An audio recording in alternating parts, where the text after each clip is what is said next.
AC, AC, A, probando sonido, AC.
Bienvenidos a Campus Naturaleza UdeC, proyecto pionero que vincula la conservación y restauración de la diversidad biológica con el bienestar humano. Campus Naturaleza es impulsado por la Universidad de Concepción, la tercera casa de estudios más antigua de Chile y la primera creada fuera de la capital del país. El proyecto se emplaza en un terreno de 186 hectáreas, adyacente al campus de la ciudad de Concepción. Su objetivo es conservar y restaurar los ecosistemas nativos, terrestres y acuáticos, y al mismo tiempo contribuir al bienestar humano, ofreciendo a la ciudadanía no solo un pulmón verde, sino un espacio de recreación, educación y concientización de la protección de nuestro patrimonio natural. El proyecto Campus Naturaleza desarrolla 5 líneas de acción fuertemente interdependientes entre ellas, cuyo fin es reducir los riesgos para el bienestar humano y al mismo tiempo acelerar la conservación de la biodiversidad. Una de las primeras acciones fundamentales es la conservación in situ de la biodiversidad existente, para lo cual se protegerán los bosques nativos y ecosistemas acuáticos que aún subsisten a pocos metros del centro de la ciudad de Concepción. Se implementarán áreas de conservación ex situ de especies nativas y en riesgo de extinción de Chile, que darán origen al futuro jardín botánico, el cual resguardará colecciones vivas de especies que habitan ecosistemas amenazados y se buscará proteger su variabilidad genética. Campus Naturaleza UdeC también buscará la recuperación de los ecosistemas nativos, reduciendo la presencia de especies exóticas invasoras y asistiendo a la restauración de la flora y fauna autóctona, así como de aquellos procesos ecológicos clave que mantienen ecosistemas resilientes y autosostenibles. Además, se ofrecerá a las personas un espacio para la recreación en un entorno natural de alto valor biocultural y promoverá los beneficios terapéuticos para la salud física y mental. Esta iniciativa también incluirá oportunidades para desarrollar actividades educativas, culturales y científicas con el fin de promover cambios transformativos desde las primeras infancias hasta tomadores de decisión, con una mirada hacia el desarrollo sostenible. Te invitamos a ser parte de Campus Naturaleza UdeC, un espacio donde el ser humano y la naturaleza se benefician mutuamente.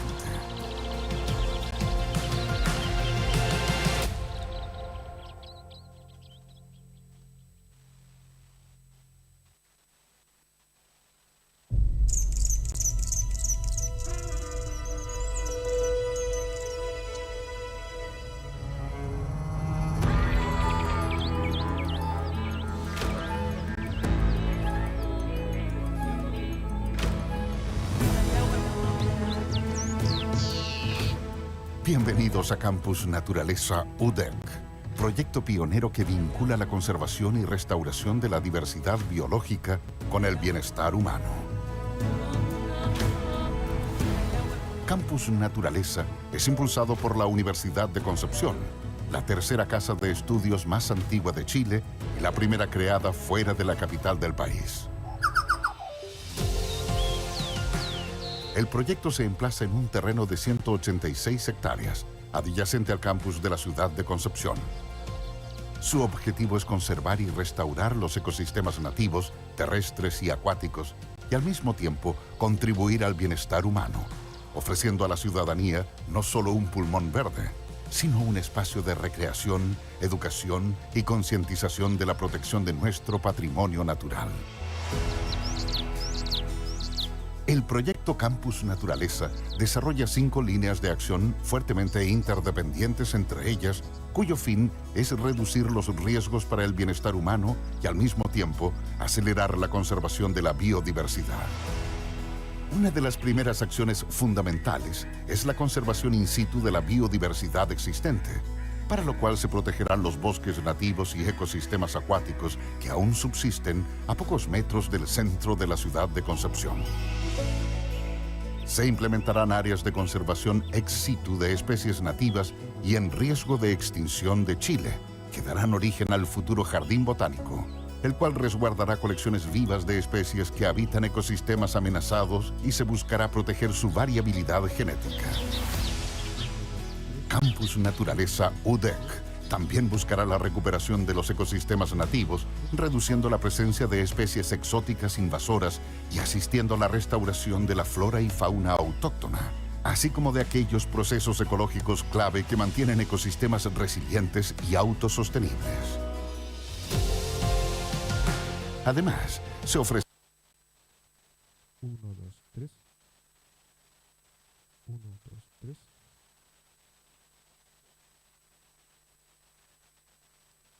1, 2, 3.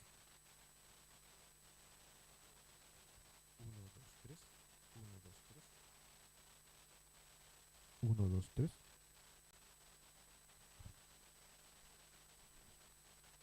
1, 2, 3.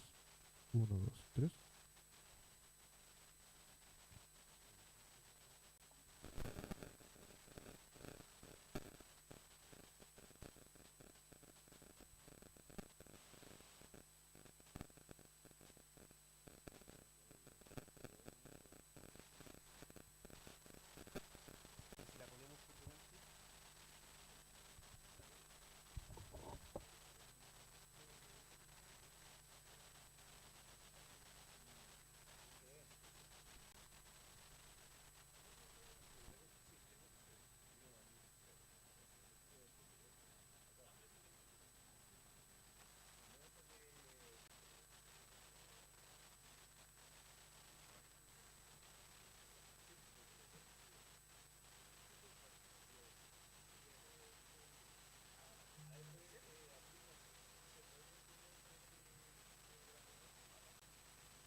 aquellos procesos ecológicos clave que mantienen ecosistemas resilientes y autosostenibles.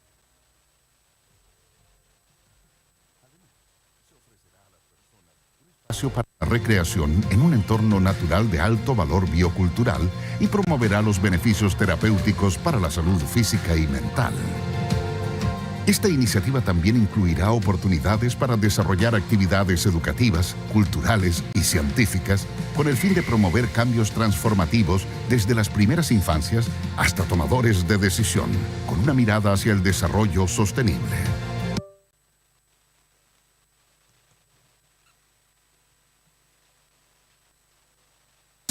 Se benefician mutuamente.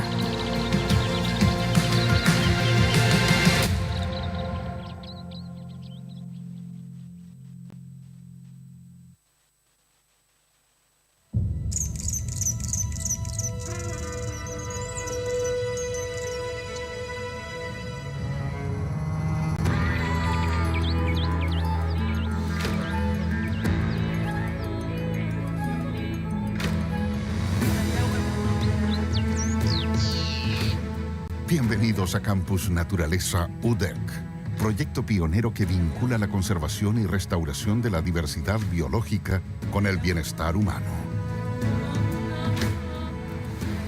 Campus Naturaleza es impulsado por la Universidad de Concepción, la tercera casa de estudios más antigua de Chile y la primera creada fuera de la capital del país. El proyecto se emplaza en un terreno de 186 hectáreas, adyacente al campus de la ciudad de Concepción. Su objetivo es conservar y restaurar los ecosistemas nativos, terrestres y acuáticos, y al mismo tiempo contribuir al bienestar humano, ofreciendo a la ciudadanía no solo un pulmón verde, sino un espacio de recreación, educación y concientización de la protección de nuestro patrimonio natural. El proyecto Campus Naturaleza desarrolla 5 líneas de acción fuertemente interdependientes entre ellas, cuyo fin es reducir los riesgos para el bienestar humano y al mismo tiempo acelerar la conservación de la biodiversidad. Una de las primeras acciones fundamentales es la conservación in situ de la biodiversidad existente, para lo cual se protegerán los bosques nativos y ecosistemas acuáticos que aún subsisten a pocos metros del centro de la ciudad de Concepción. Se implementarán áreas de conservación ex situ de especies nativas y en riesgo de extinción de Chile, que darán origen al futuro jardín botánico, el cual resguardará colecciones vivas de especies que habitan ecosistemas amenazados y se buscará proteger su variabilidad genética. Campus Naturaleza UdeC también buscará la recuperación de los ecosistemas nativos, reduciendo la presencia de especies exóticas invasoras y asistiendo a la restauración de la flora y fauna autóctona, así como de aquellos procesos ecológicos clave que mantienen ecosistemas resilientes y autosostenibles. Además, se ofrecerá a las personas un espacio para la recreación en un entorno natural de alto valor biocultural y promoverá los beneficios terapéuticos para la salud física y mental. Esta iniciativa también incluirá oportunidades para desarrollar actividades educativas, culturales y científicas con el fin de promover cambios transformativos desde las primeras infancias hasta tomadores de decisión, con una mirada hacia el desarrollo sostenible. Te invitamos a ser parte de Campus Naturaleza UdeC, un espacio donde el ser humano y la naturaleza se benefician mutuamente.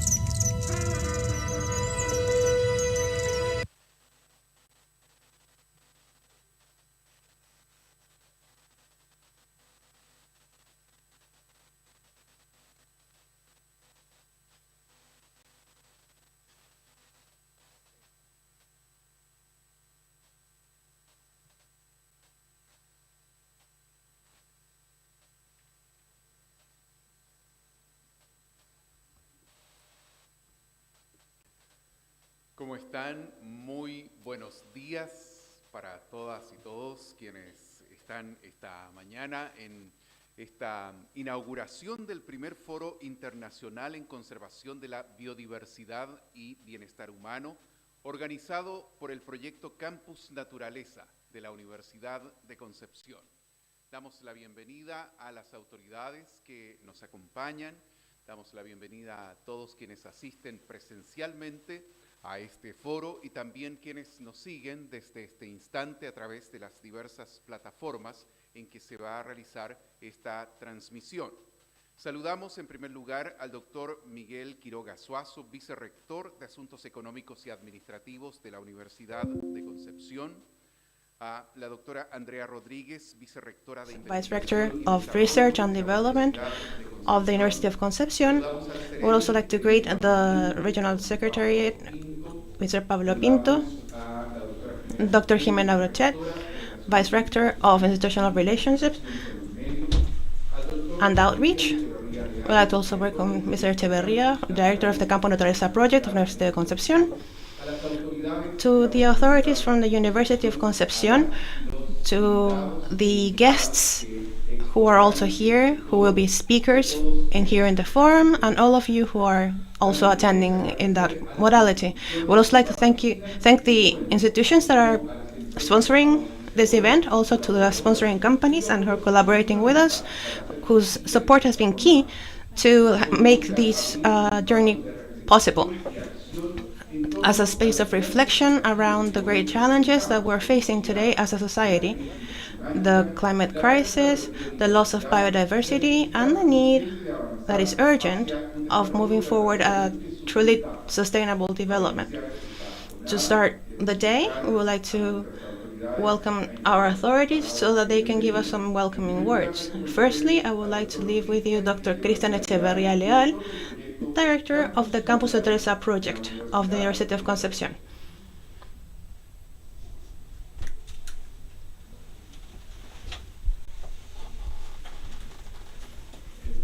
Well, good morning.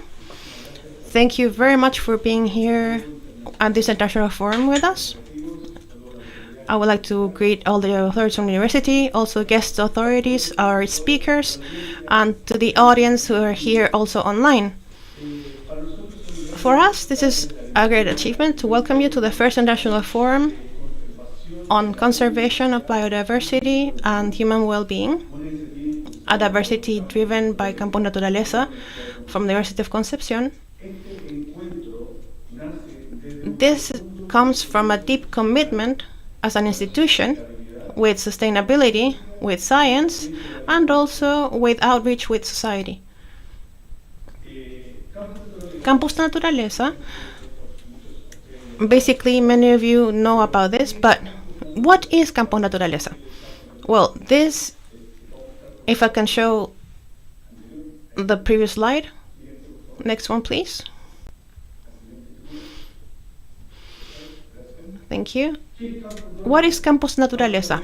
Basically, it's a piece of land that's 186 hectares belonging to the University of Concepción, which seeks to safeguard a living mosaic of several ecosystems with native forests, lagoons, flora and fauna that are under threat, and also an urban landscape.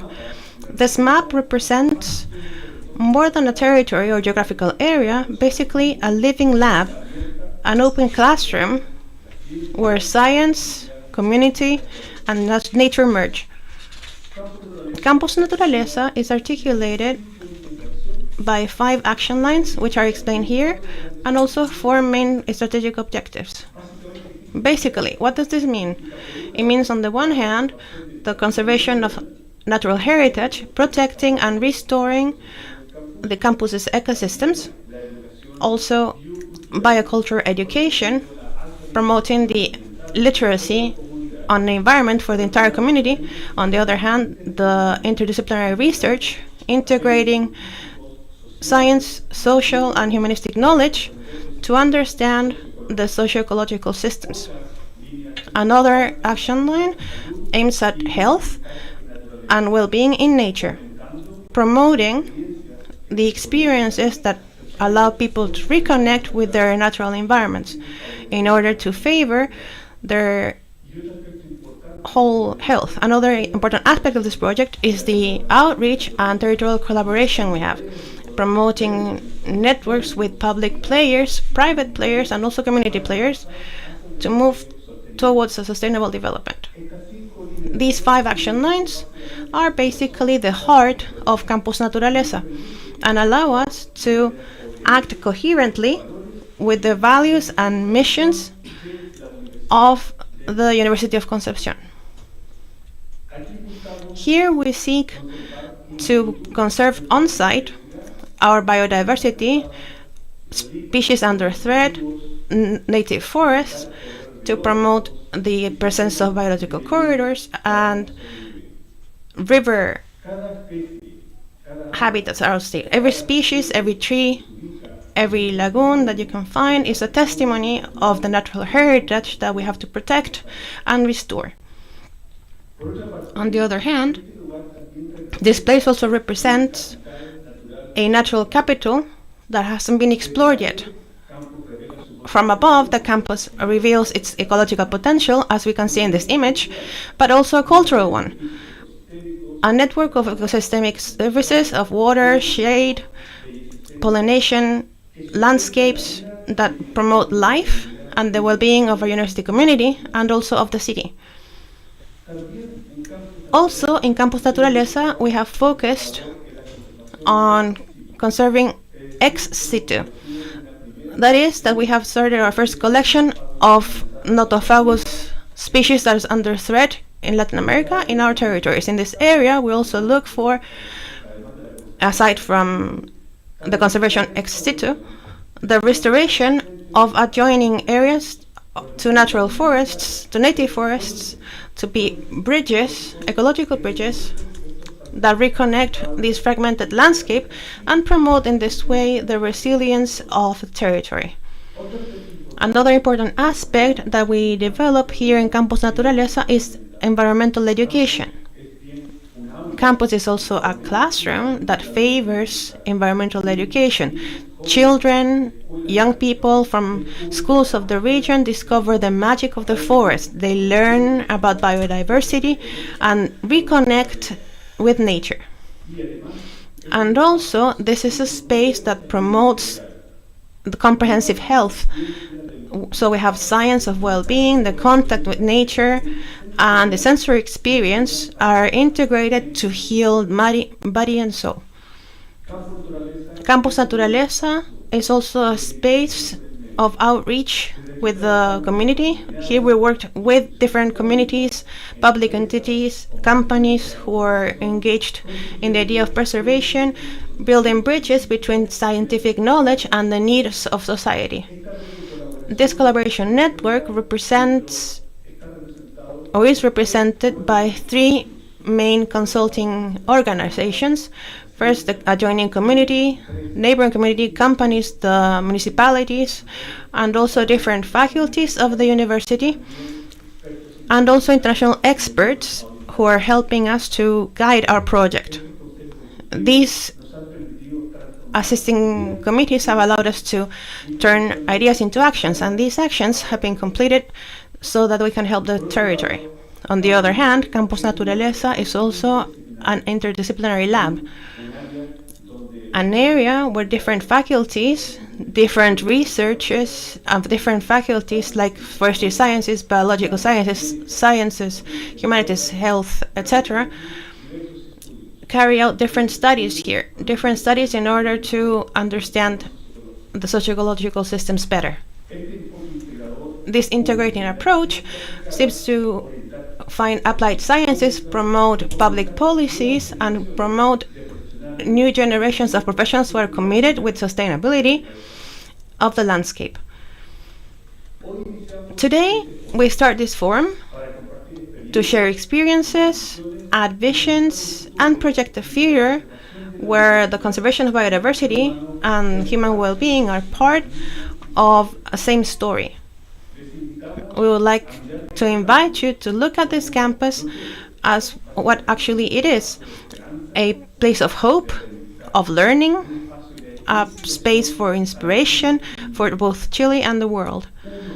One of the main objectives of this forum is to gather different voices so that we can move forward with proposals that integrate science, depths of knowledge, and also needs from society. We would like to welcome everyone and invite you all to be part of this over the next 2 days so that we can talk and collaborate. Thank you very much.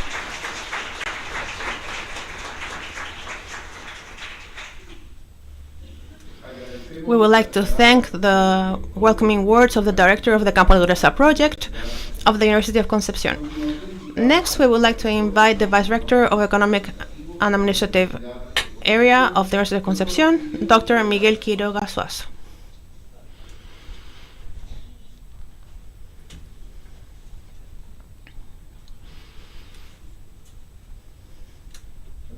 Well, together with greeting of you all, I would like to also welcome everybody.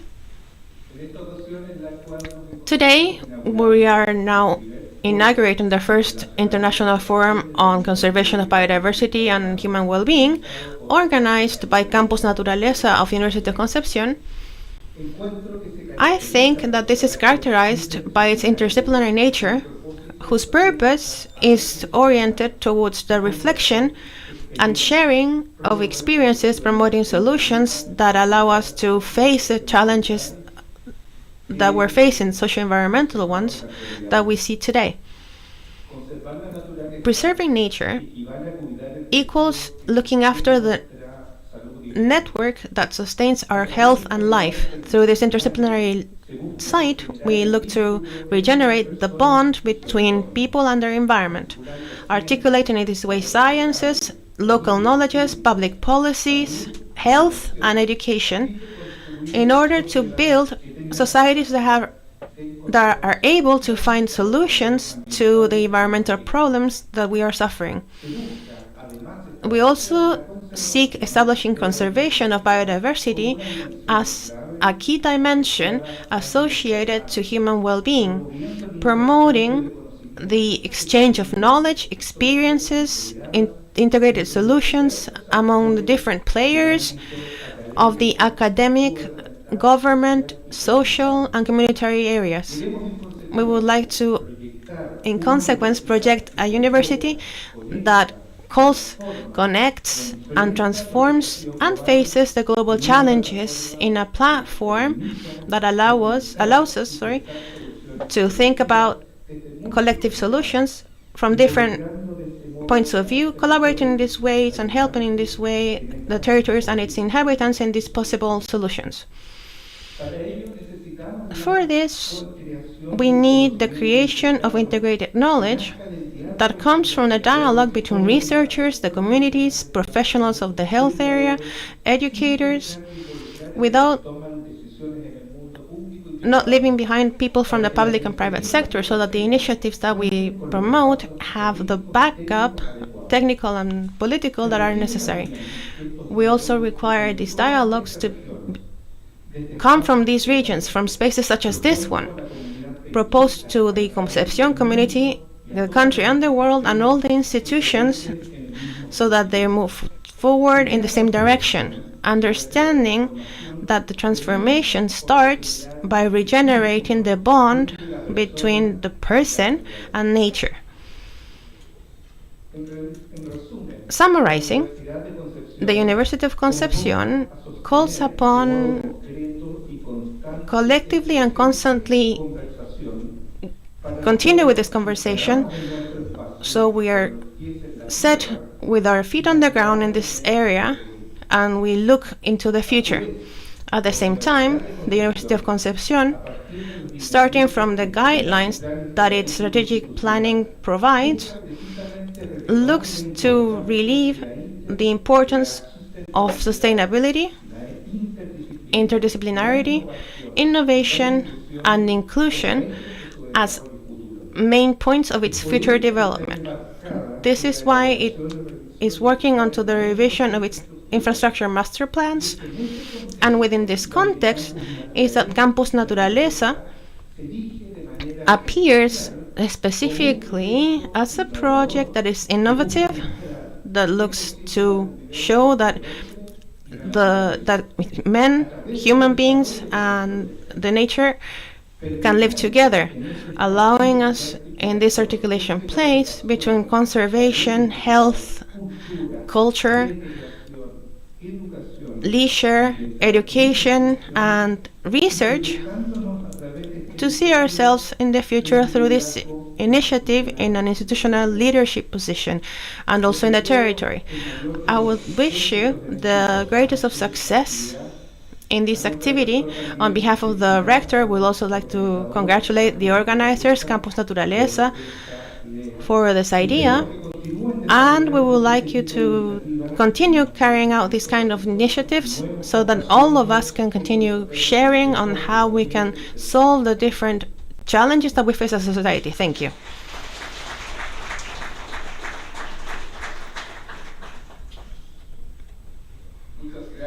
Thank you very much, Dr. Miguel Ángel Quiroga, for his words. We will begin now with the first block, which is called Renaturalizing the Future, Transformative Strategies to Conserve and Restore Biodiversity. We will now connect online with our speakers. When we see them on the screen, here we have one of them. For anybody who wants to ask questions at the end of the presentation, I invite you to scan the QR code that will appear on the screen shortly and send their questions through that platform. Firstly, we have Mike Monder, Executive Chair of Q Research, the United Kingdom. Later, we will have Noelia Alvarez de Roman, Project Manager of Plant Conservation for Latin America and the Caribbean, from the Botanic Garden Conservation International, also from the UK. This blog will be moderated by Dr. Cristian Echeverría Leal, Director of the Campus Naturaleza project, Professor and Researcher of the Forestry Science Faculty of the University of Concepción. His academic work is focused on landscape ecology, conservation of biodiversity, restoration of ecosystems and landscapes, global change, and geospatial modulation. From the Ecological Landscape Lab, he develops conservation protocols for diversity, geospatial information, and restoration, among other areas. Now we would like to welcome Dr. Echeverría so he can moderate this block.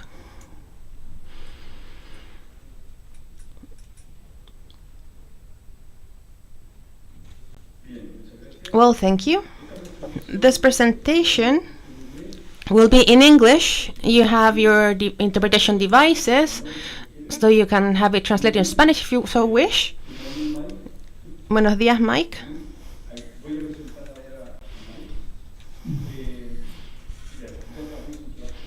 Una pequeña presentación de tu trabajo. Currently, Mike Monder works as Executive Chair of Q Research and has taken key roles in high-impact roles as initiative from Cambridge and the Royal Botanic Gardens of Kew. He's best known for his role as Director of Conservation at the Eden Project of the United Kingdom, one of the world's most influential centers for education and ecological restoration, where he had large-scale conservation, habitat restoration, and environmental education projects. He has also worked at the Fairchild Tropical Botanic Garden and the International Center for Tropical Botany at Florida International University. He has coordinated international partnerships for the management of threatened species in Africa, the Oceanic Islands, the Americas, and Europe. Mike, es un gran honor tenerte aquí. Muchas gracias por estar con nosotros. Y ahora, por favor, tiene la palabra. Muchas gracias.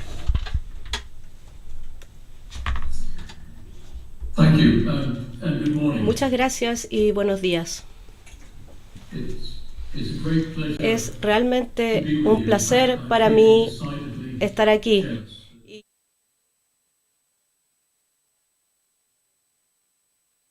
And zoologically and indeed mycologically interesting parts of the world, an area I've always wanted to visit. So my apologies.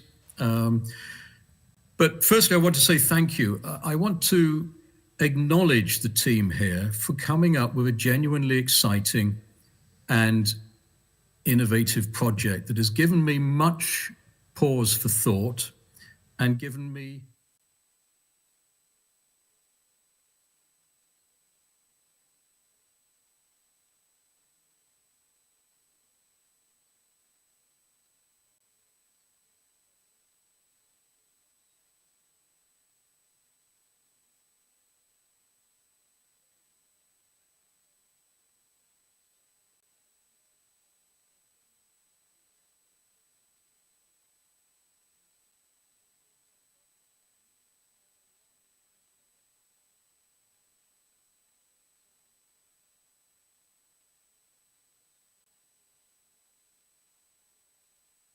you all are there as part of that, because ultimately this is about, at almost the last minute, embarking on something very extraordinary. So I'll just load up my presentation.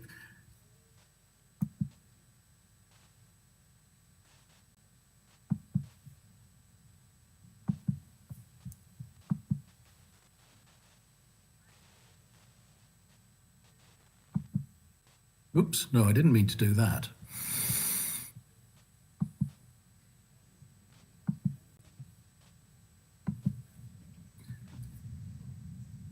For those that know me, you know I can destroy a computer just by looking at it from 20 meters away. And I'm proving that point today. So I'll stop sharing and I'll go back.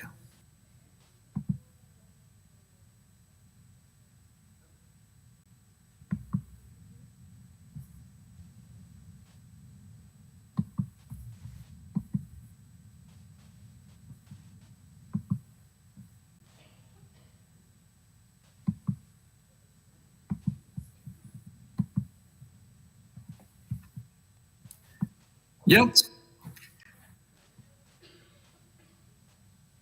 Thank you.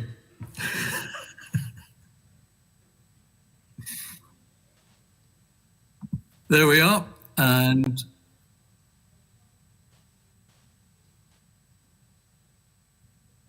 I've got it. Mike, I'm afraid we can't see presentation. Yeah, I'm just working. I've got that open and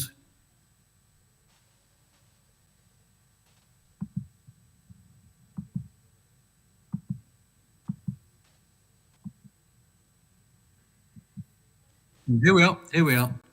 No, we can't see your presentation. No, no yet. Fantastic. Here we go. Oh, no, now it's coming. Yeah. Yeah, full screen. Brilliant. Let me just get this. Full screen, yeah.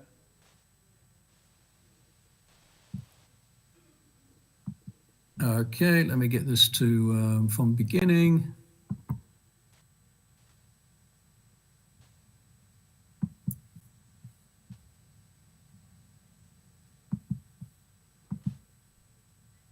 Right, we should be, and from the beginning. It's not allowing me to take the screen up to its full size.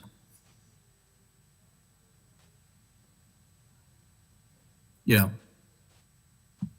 Yeah. It's not. Okay. Oh. I've got this.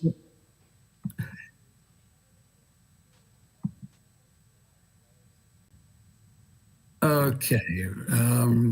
I've got this one, which I normally use, but okay. So I'm going to make life very simple, and I'm going to forget about the presentation because you've got better speakers coming, and I've got some very simple points to make that I think are important for you.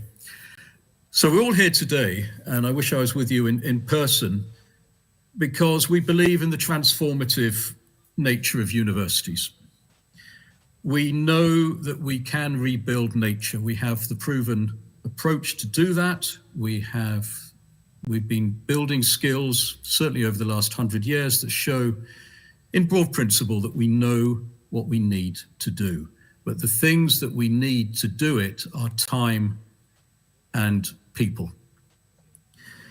And we recognize that we're in for the long haul. It's a long haul. We may be looking at 50 to 100, 150 years before we get out of the trouble we're in. So it's a multi-generational, intergenerational challenge. And the Universidad de Concepción, by setting up this natural campus, is establishing something that's very much needed. Traditionally, universities have been very good at producing specialists and very good at focused short-term initiatives that deliver good. I would humbly suggest, and based on experience over the last 40-odd years of universities and research institutions, that the universities now need to be looking at a 50 to 100-year timescale and looking at what they can do in that time and breaking down the traditional barriers. And those barriers are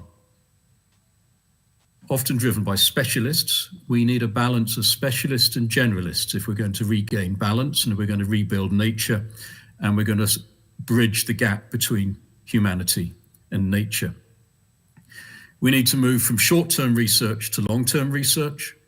Long-term ecological projects always pay off in the end, in that invariably they give you the opportunity to look at developing trends, and there will always be surprises that crop up. And long-term ecological research gives you the ability to look at those challenges. And we need to break down the barrier between what is considered the eliteness of a university and the practicality of vocational training. They are all leading to the same challenge, which is repairing nature and repairing the gulf between people and nature. So everything that Christian and the team are doing here is proving actually to be a case study in something quite extraordinary. And there are very few opportunities where that can happen, and I think it's going to happen with you in Chile. So the idea of the campus as a wild area is absolutely brilliant. And the campus has always been, for most universities, and this was certainly the case when I was working in Florida and largely the case in Cambridge, the green part of the campus is seen as the sprig of parsley on the main course of dinner. It's the little bit of green niceness. Well, actually what you want is an engine. And you need an engine that drives innovation, drives science, and drives health. And that is what you've got with this remarkable mosaic of nothofagus woodland and forest around you that wraps you, the university, with the city and with nearby and distant ecosystems. So you've got an extraordinary asset. The other thing is that if we are to have a university that generates students that are going to take the challenges of the next 50 years, we need a different sort of training. We need to develop training for people that can deal with the particular challenges of nature conservation in the middle 21st century. And there we're looking, yes, at specialists, but with we're also looking for a special breed of generalist. And I think there's opportunities to take the sort of MBA type training that we traditionally use just for business and apply it to the leaders in nature conservation and biodiversity restoration. We need individuals who can slow down and have that slow conversation with the local community, who often own, manage, and have unique insights into the land that needs restoration. We need the person who has the ability to negotiate a long-term funding contract with either a city or a business or a utilities company. We need the people who can identify the species in it. And here I'd put a special pledge in. We don't just need DNA junkies. We need people that can use a key that can identify plants, animals, and fungi as they walk. We can't always just depend on DNA as an indicator of success. We need those naturalists that can read the subtleties of a landscape.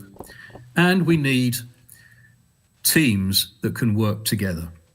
And those to me are fundamental flaws in our education system at the moment. And I know the team here are actively looking at tackling those challenges.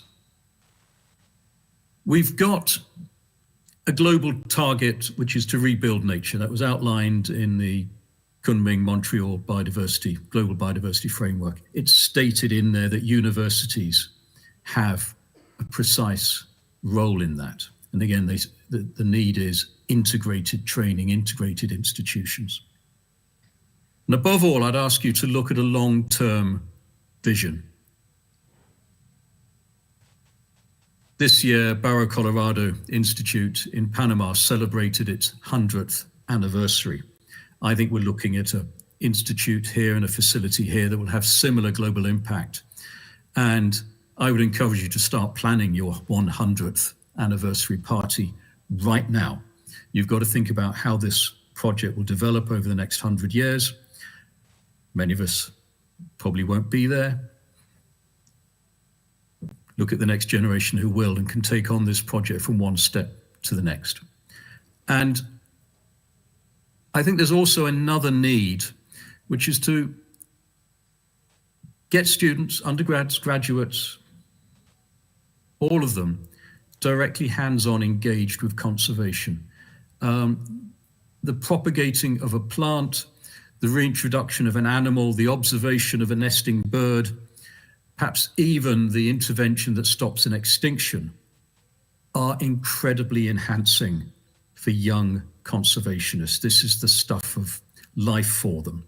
And we are not exposing enough people to those emotional experiences, to those life-changing experiences that mean they want to go on into conservation. And the other thing that universities are not good at, and I know you're talking about this in Concepción, is creating your secret army. Every student should be exposed to the forests of your campus, whether they're studying engineering, whether they're studying law, whether they're studying finance. And you want them to be your secret army that carry a flame for nature and can make changes within their regimes and their workplaces that support the work of the conservationist and the ecologist. So my job today was to come in between the leadership of the university and the experts. So I've done my bit. I now pass on very happily to the experts who are going to make extraordinarily useful contributions. My main suggestion is be bold, think long term, and focus on life-changing experiences for your students and your faculty, because the long-term success of this is dependent on the enthusiasm and the engagement of the faculty and the community that wraps around your campus, because ultimately they politically have the ability to accelerate and enhance everything that you do. So my apologies for you didn't get the fancy pictures, and I wish you all success today and tomorrow, but I also look forward to seeing this grow over the next 10, 20 years, and some of you will see this grow over the next 30, 40 years. Onwards, and I wish you all success. Thank you.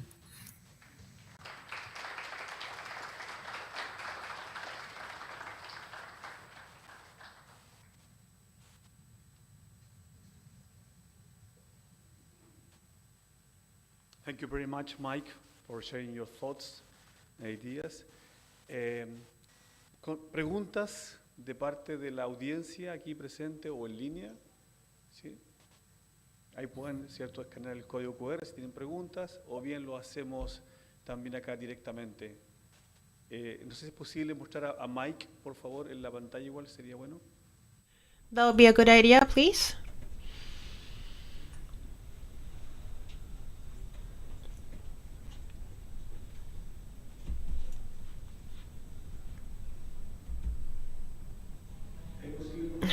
Would it be possible to show Mike on the screen, please?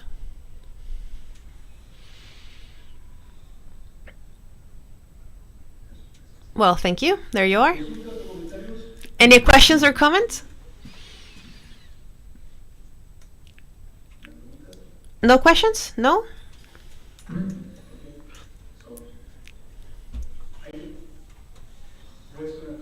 Okay, so I'm going to ask you something. Muchas gracias, Mike, por compartir tus ideas y pensamientos acerca del rol de las universidades en cuanto a la conservación y la sustentabilidad. Una de las ideas que mencionó se trata acerca de los estudiantes en las universidades.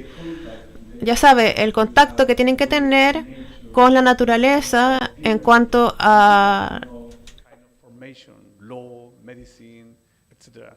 According to your experience, what will be, the main, methodology to improve that impact on our students in terms of formation for sustainability?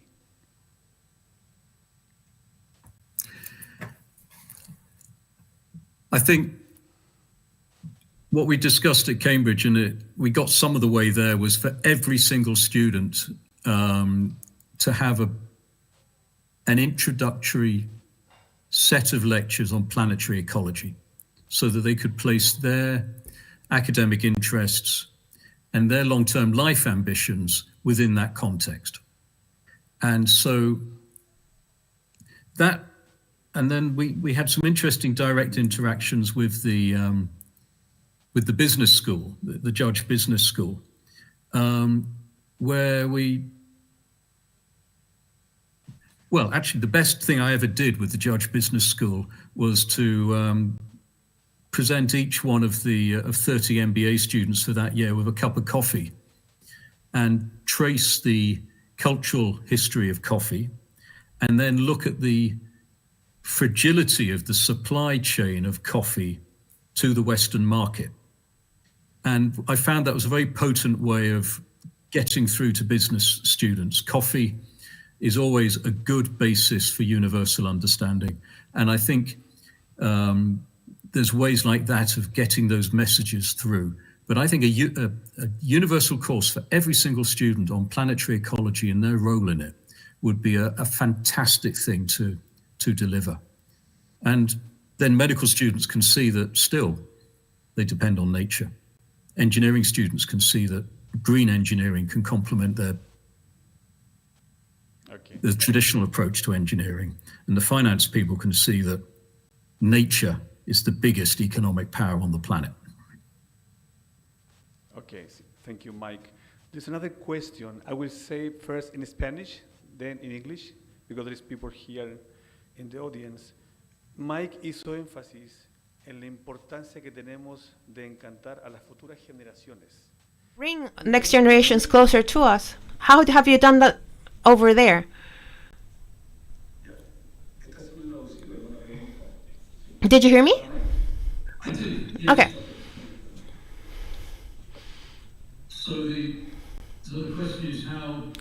La pregunta es ¿cómo logramos que los estudiantes se involucren con la naturaleza?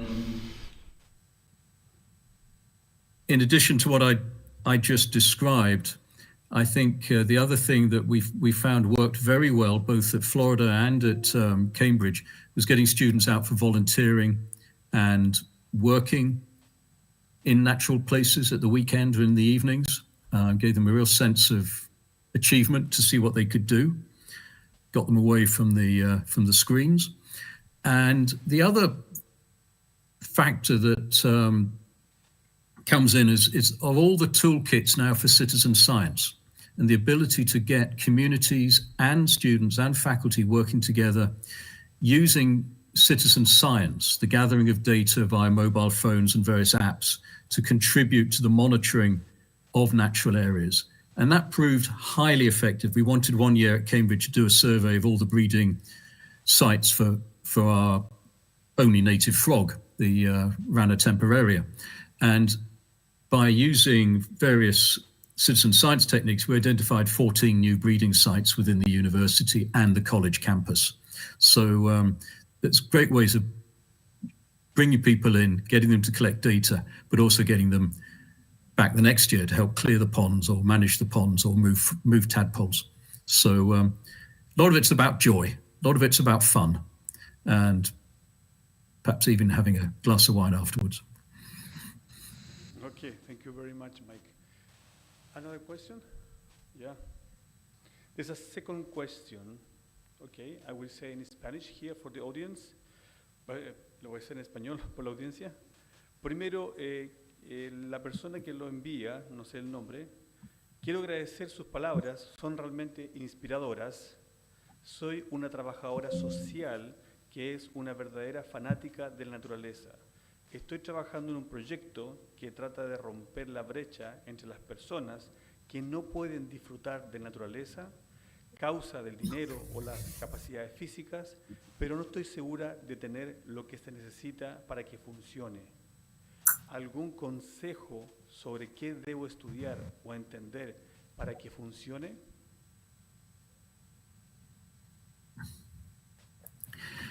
That is a fantastic question and a real challenge.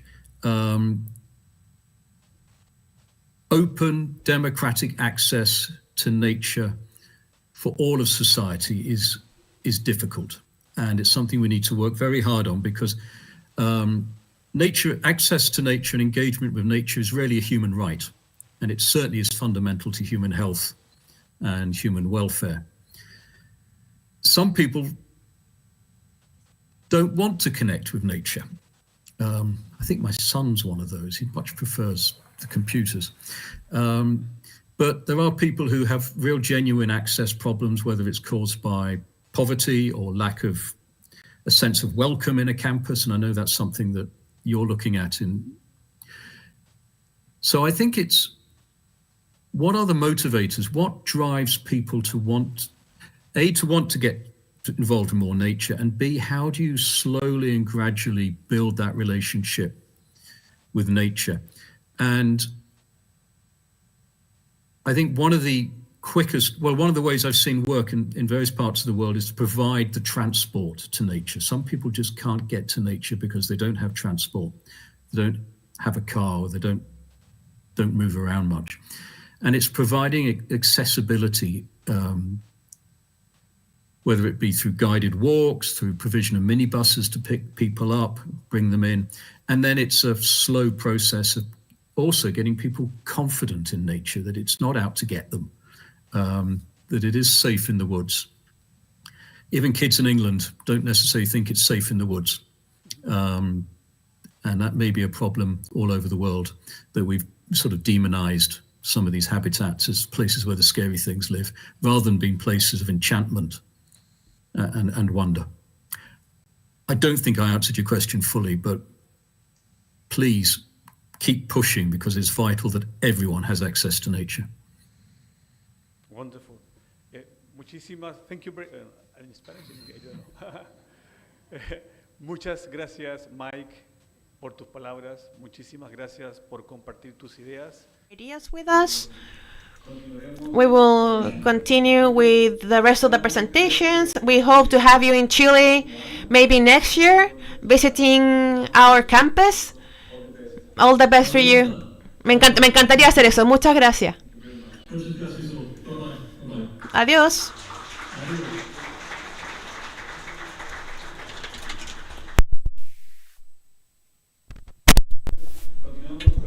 Thank you. We are going to continue with the next presentation.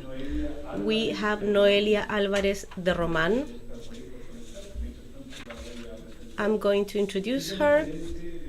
She is an agricultural scientist for plant conservation project manager for Latin America and the Caribbean at Botanic Gardens Conservation International, also translated as the Royal Botanic Gardens in the UK. She leads programs with universities and governments promoting ex situ restoration and the strengthening of skills to sustainably manage biodiversity in our region. That's the QR code. Noelia, thank you for joining and for your permanent commitment of the BGCI with Campus Naturaleza and Global Conservation. Noelia, the floor is yours. Can you hear us?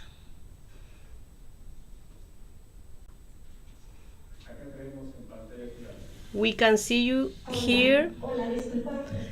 Hi, I was having trouble to open my microphone. Can you hear me? Yes. Good, thank you. Thank you very much for inviting me. Thanks to Campus Naturaleza and inviting me to this International Forum on Biodiversity and Human Well-being. Thank you for giving us the space to Botanic Garden Conservation International to share the work we carry out with the community of botanical gardens and other conservation organizations. I'm going to share my screen now. Give me a second, please.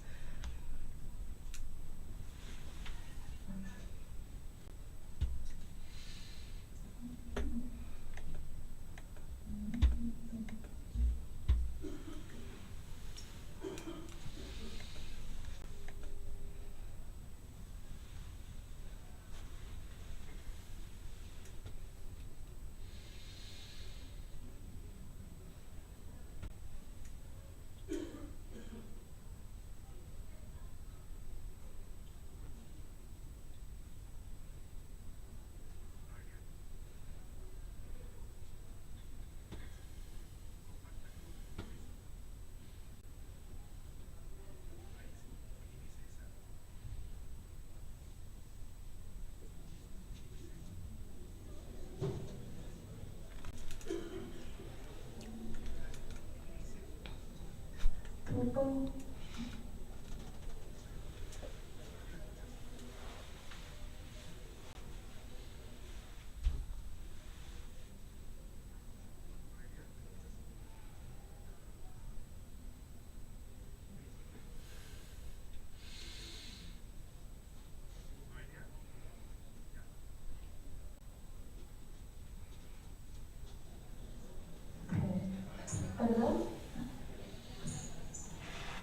Sí, sí escucho.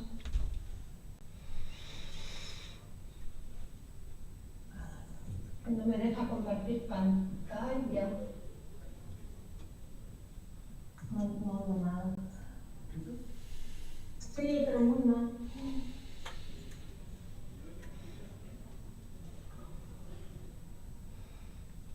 No me deja compartir. Noelia, ¿me escuchas? Sí, se ve tu presentación en modo presentador. Hay que llevarlo en modo presentación. Claro, en eso estoy, pero no me deja presionar nada. No me deja... Full screen. A ver. Acá vemos tu presentación, pero en modo interno. No, pero esto no me deja. Así no. Sharing. No me diga. No sé por qué. Estoy teniendo problemas para abrirlo. A veces así. De esta manera no tampoco.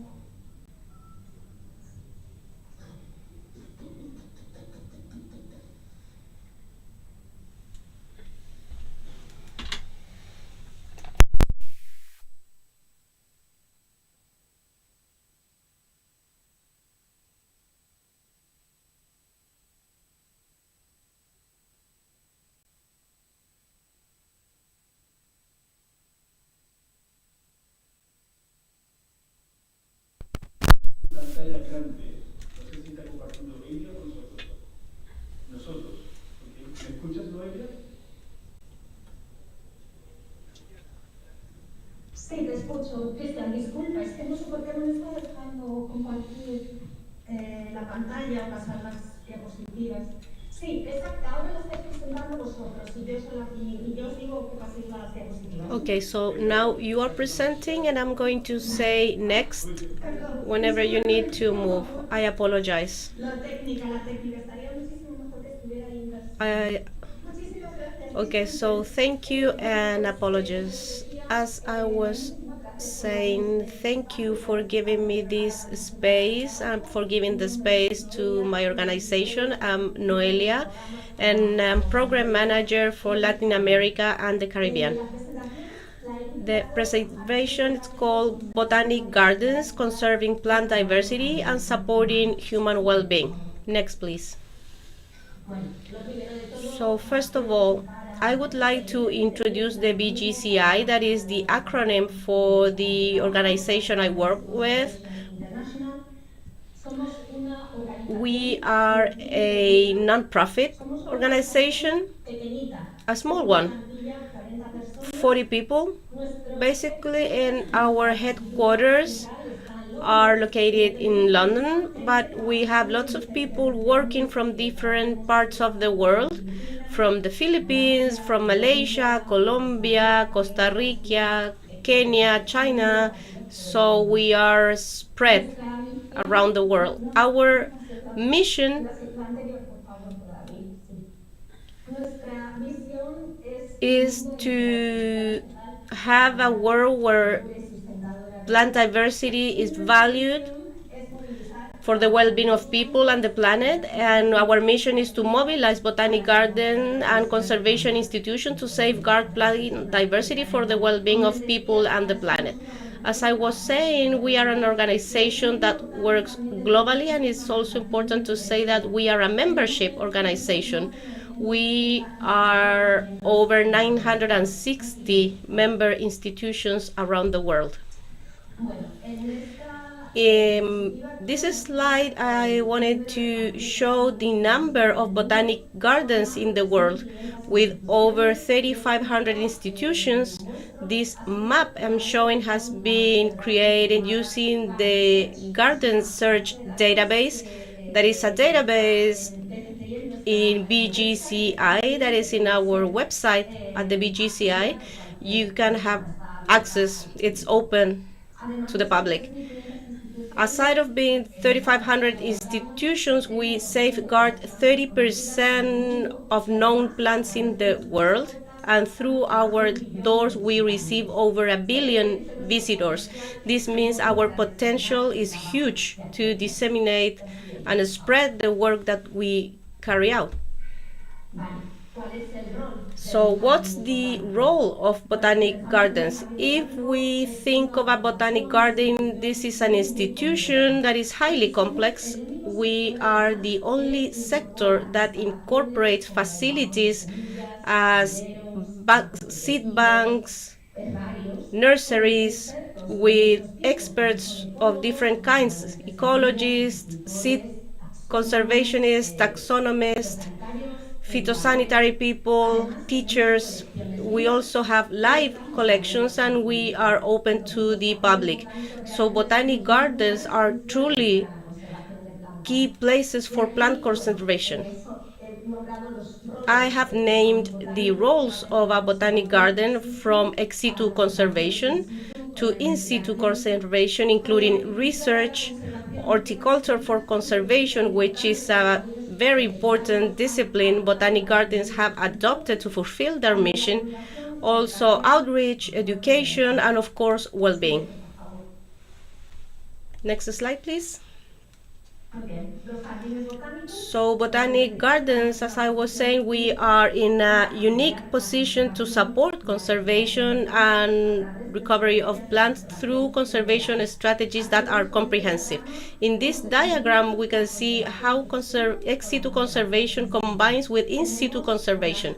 We have ex situ collections like germoplasm seeds bank, cryopreservation, micropropagation, along with living plants that we have in botanic gardens. These conservations ex situ support in situ conservation through activities like restoration.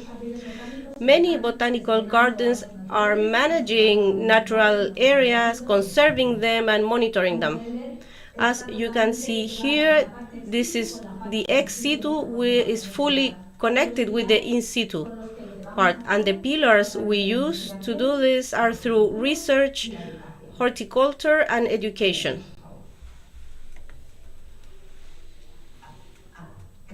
Thank you. It's very important to mention that we have a global guideline for plant conservation that is called Global Strategy for Plant Conservation, that has been adopted by the Convention on Biological Diversity of the United Nations in 2002 and has been updated in COP 2024 in Cali last year. There is a publication of this strategy, and the strategy seeks to move globally the efforts of conservation. These are led by the botanical community. We have several actions aligned with the biological framework of Montreal.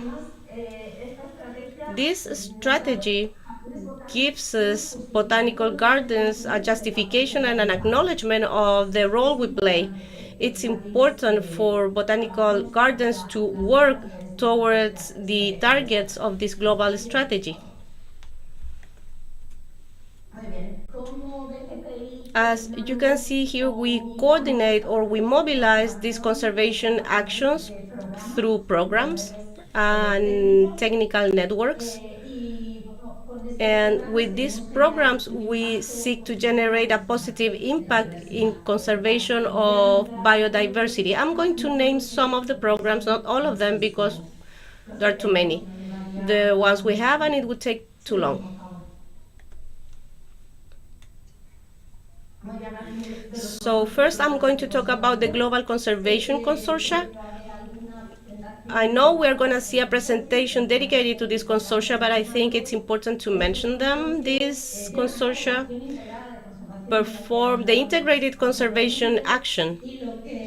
And what they do, it's a mobilization of coordinated networks that are collaborative of institutions and experts to develop strategies that are comprehensive in terms of conservation for some priority groups of plants under threat. We have 11 priority groups, and the consortia are a very efficient mechanism for the specific conservation of a species, and they promote conservation between stakeholders that dedicate to ex situ and in situ conservation. Next slide, please.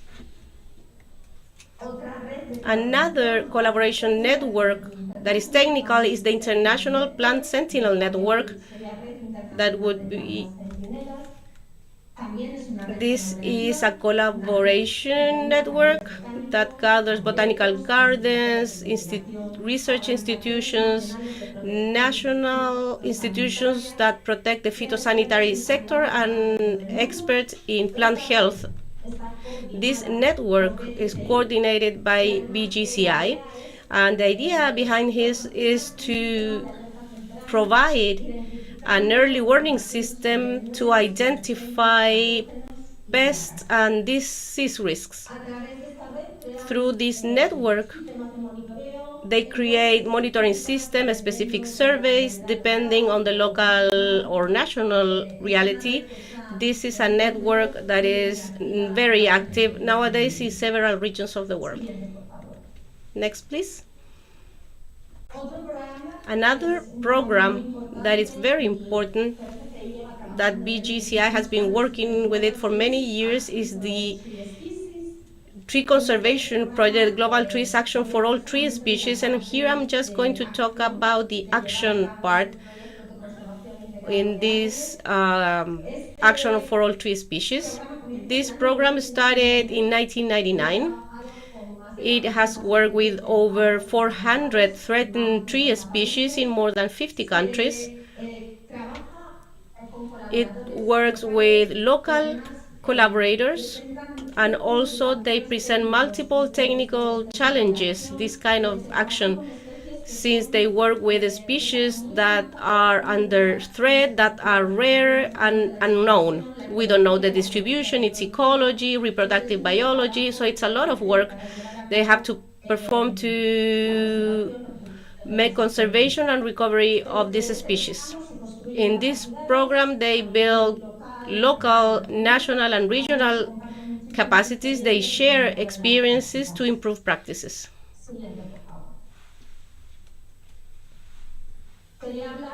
I also wanted to, I have talked about technical networks, now I want to talk about regional networks, because from BGCI we promote and consolidate regional networks. The objective of these networks is to build alliances, develop actions to preserve plant diversity. We also generate platforms for knowledge exchange, and we also perform a lot of training through these networks. From BGCI, we coordinate the African Botanic Garden Networks, the Caribbean and Central American Botanic Gardens Networks, the European Botanic Garden Consortium, the South American Network of Botanical Gardens, and Southeast Asia Botanic Gardens Network. I'm just going to talk about one of the networks because there are many of them. I'm going to talk about the South American network because I know the forum is being held from Chile, though it's international and will have participants from different regions and countries. The South American network, founded in 2019, has 247 botanical gardens, and I would like to invite you all to participate from the technical lectures online. Last month we had a very interesting one in Brazil. They told us about a campaign against illegal trading of plants. We have different themes, and we invite you to join our lectures, not only as a speaker, as participants, but if you want to share a project you're working on, we would be delighted to receive you here. The idea would be to promote these communication platforms. We also have workshops.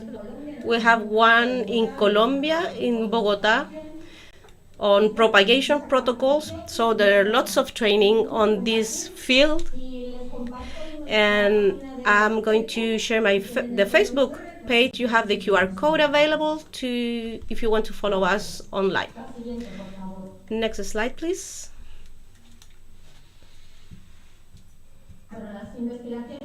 So research has proven that spend time in nature has a positive impact in our physiology. We also know this because as soon as we step on nature, we reduce the stress level, increases the feeling of calm, stimulates creativity and also productivity. Regular access to green spaces when we feel part of nature create benefits for health and well-being. And it has been proven that it has benefits for people who have physical and mental disease. We feel better when we connect ourselves with nature, when we feel part of it.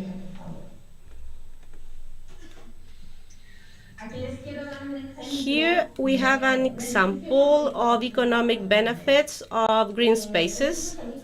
This is an example in England that is called NHS. There is a report from 2025 that indicates that access to green spaces reduces visits to the general practitioner by 28%. These mean savings estimated in £2.4 billion. That's a lot of money. There are other studies based in 2018, for example,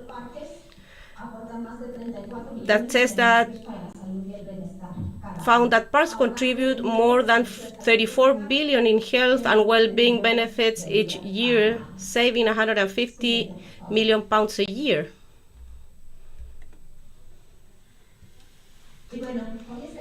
And what's the role of botanical gardens play in improving well-being and health?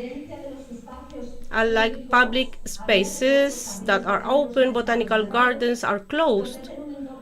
Spaces that offer a safe and supportive space, and sometimes this is important for people with additional needs. We are accessible and welcoming spaces for different audiences, like people, for example, with sensory or mentally health needs, since we can offer specific sessions for specific groups, also opportunities for calm or spaces to perform some activities. We also have collections in our gardens that are important for the conservation of biodiversity, and this allows us to connect well-being with nature. So we generate connection and a better understanding. We also have experts in horticulture, people who work in conservation and education, who can support well-being in a unique way.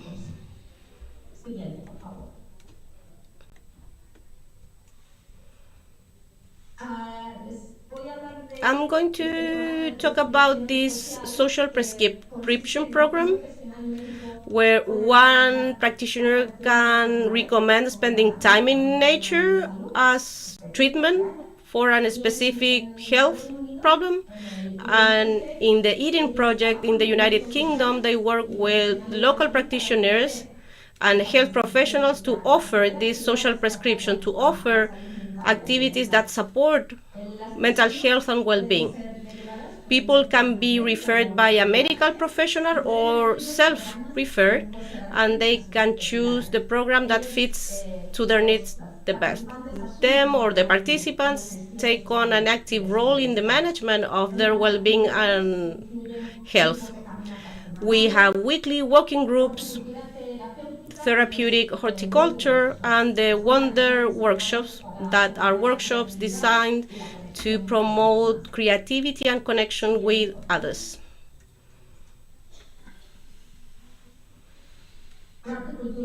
We have therapeutic horticulture.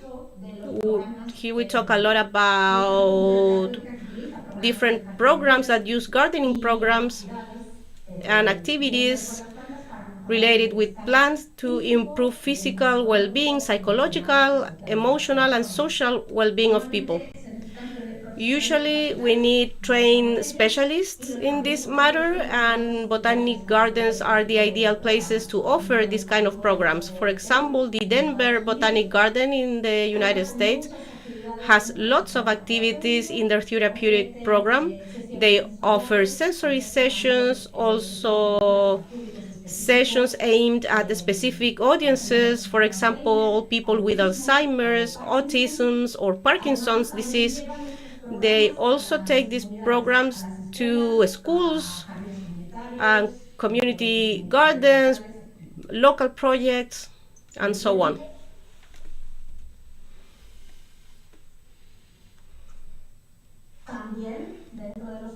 In the botanic gardens activities, we have walks and trails that are offered to visitors, a place to slow down, to practice full attention and well-being, so it can be from a specific area dedicated to meditation, or a trail with different activities to be performed, different places, with audiovisual guidance. Here we have several examples of botanic gardens that perform these activities, like the Ghost Log for Amowo in Australia, that have trails of well-being with exercises, the New York Botanic Gardens as well. They perform forest bathing and also a meditation audio tour. And the Royal Horticultural Society, they also have walks, well-being walks, and off-site resources for schools.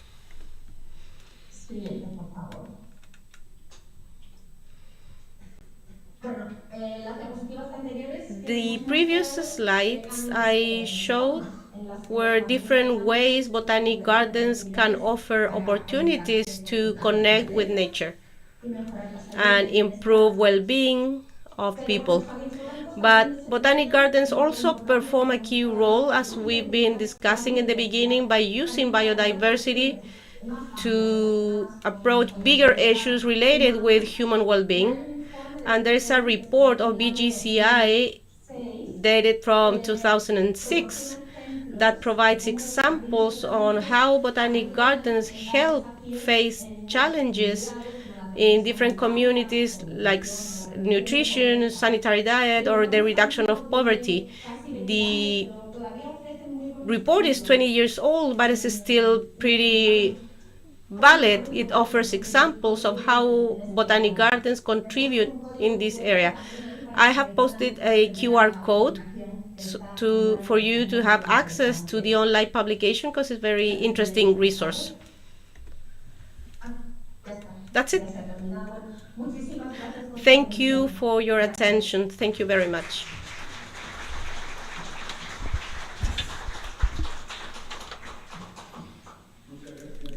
Thank you very much, Noelia, for your presentation. Now we will scan the QR code again for any of you who wants a question, who hasn't done it yet, and then questions. There you have the QR code.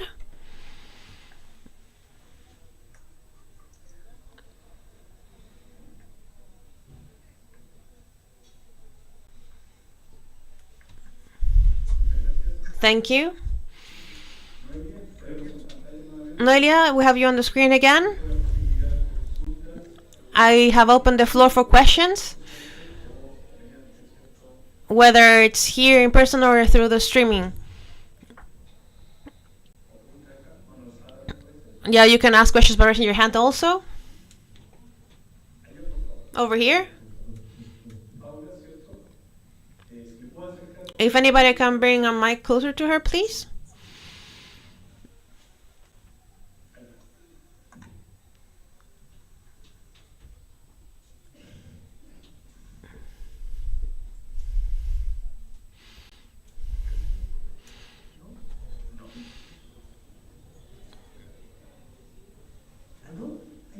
Okay, now we can hear. Noelia, thank you very much for your presentation. I wanted to ask if whether in the Botanic Garden network where you are working as a leader, if you charge the audience a fee, or is it for free? How does it work? For example, anything that has to do with well-being and health programs, do you also charge a professional fee for somebody who's going in?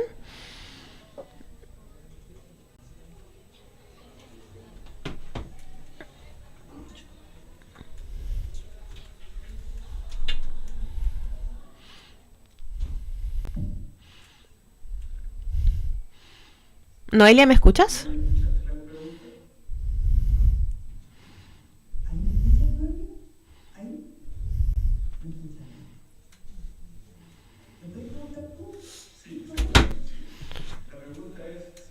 So the question is whether there's a cost associated to the health and well-being programs, whether the people have to pay in different gardens that you've seen around the world. So these programs on health and well-being, so people can access these programs. Is there a fee?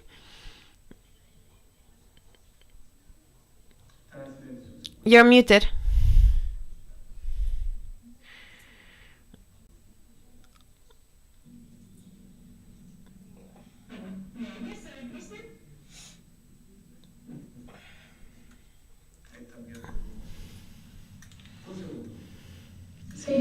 Okay, now we can hear you.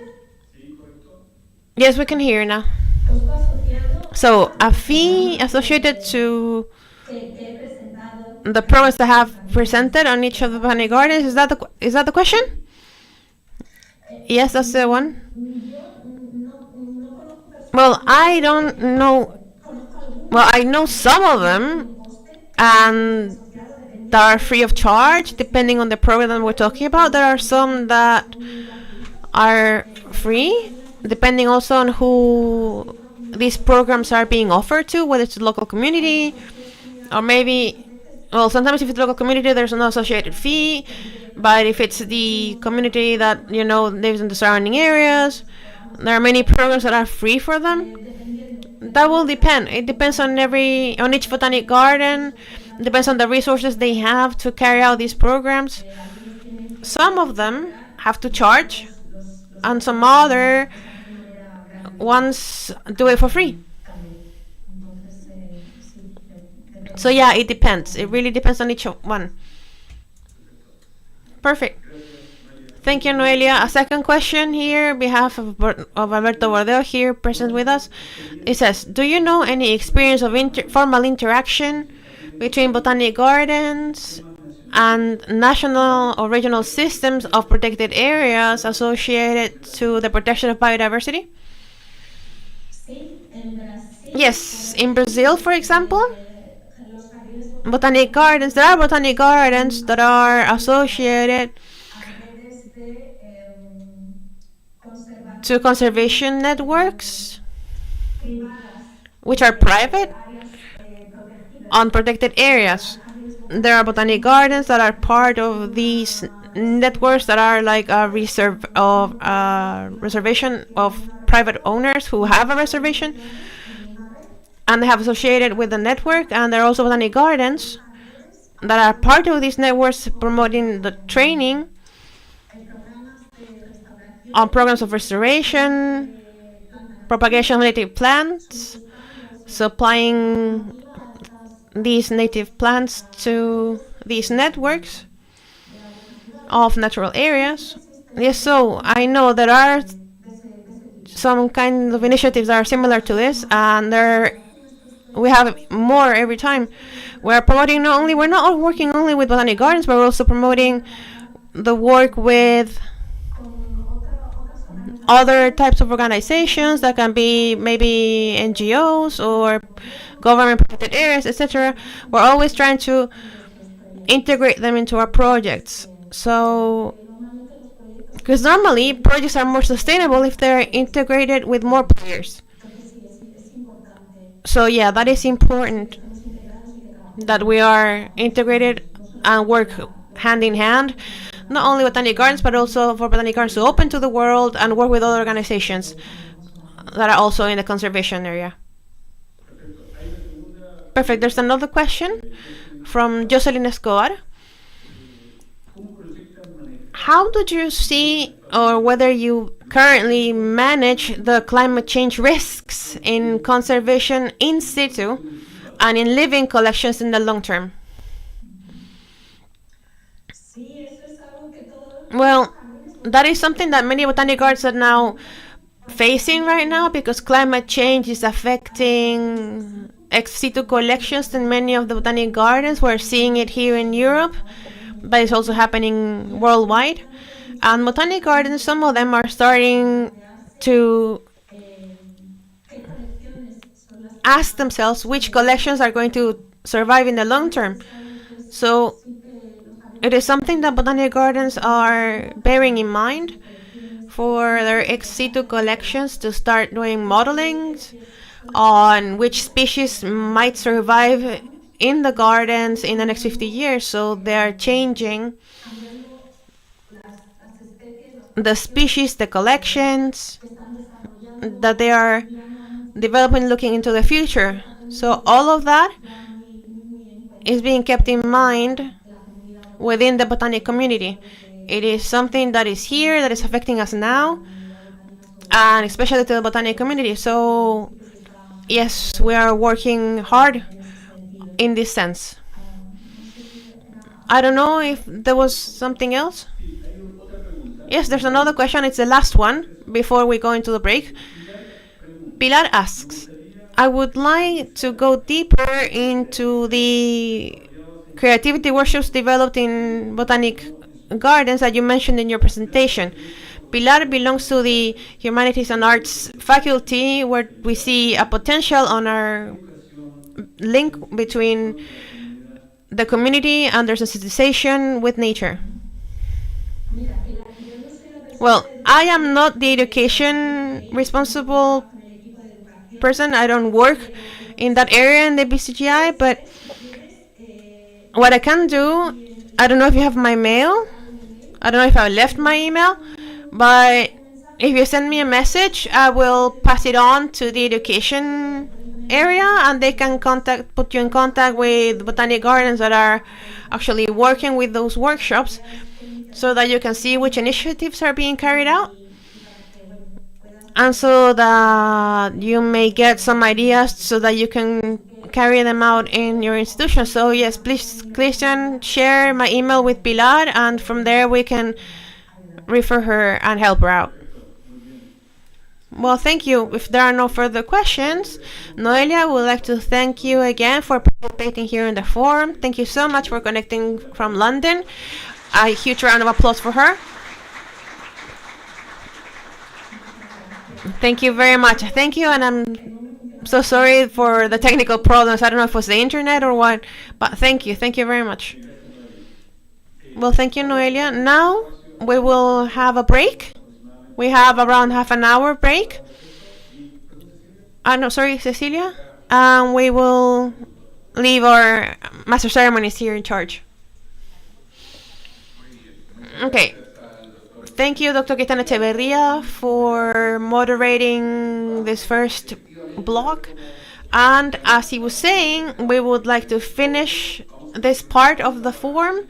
We will have a coffee break now, and we will cut it short by 3 minutes. The second part will begin at 11:05 here in the auditorium. Thank you very much, and I would invite you to join us in sharing.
en todos la conocemos tiene tres estados. El agua tal como la conocemos tiene tres estados. El estado líquido como en este vaso alargado y el estado gaseoso como en una nube con forma de helado.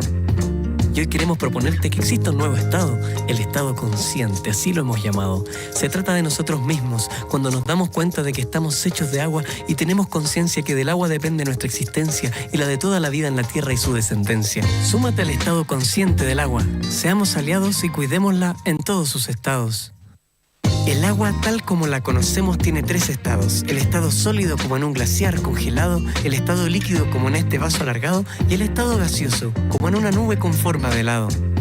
Y hoy queremos proponerte que exista un nuevo estado, el estado consciente, así lo hemos llamado. Se trata de nosotros mismos, cuando nos damos cuenta de que estamos hechos de agua y tenemos conciencia que del agua depende nuestra existencia y la de toda la vida en la tierra y su descendencia. Súmate al estado consciente del agua, seamos aliados y cuidémosla en todos sus estados. El agua tal como la conocemos tiene tres estados. El estado sólido como en un glaciar congelado, el estado líquido como en este vaso alargado y el estado gaseoso como en una nube con forma de helado. Y hoy queremos proponerte que exista un nuevo estado, el estado consciente, así lo hemos llamado.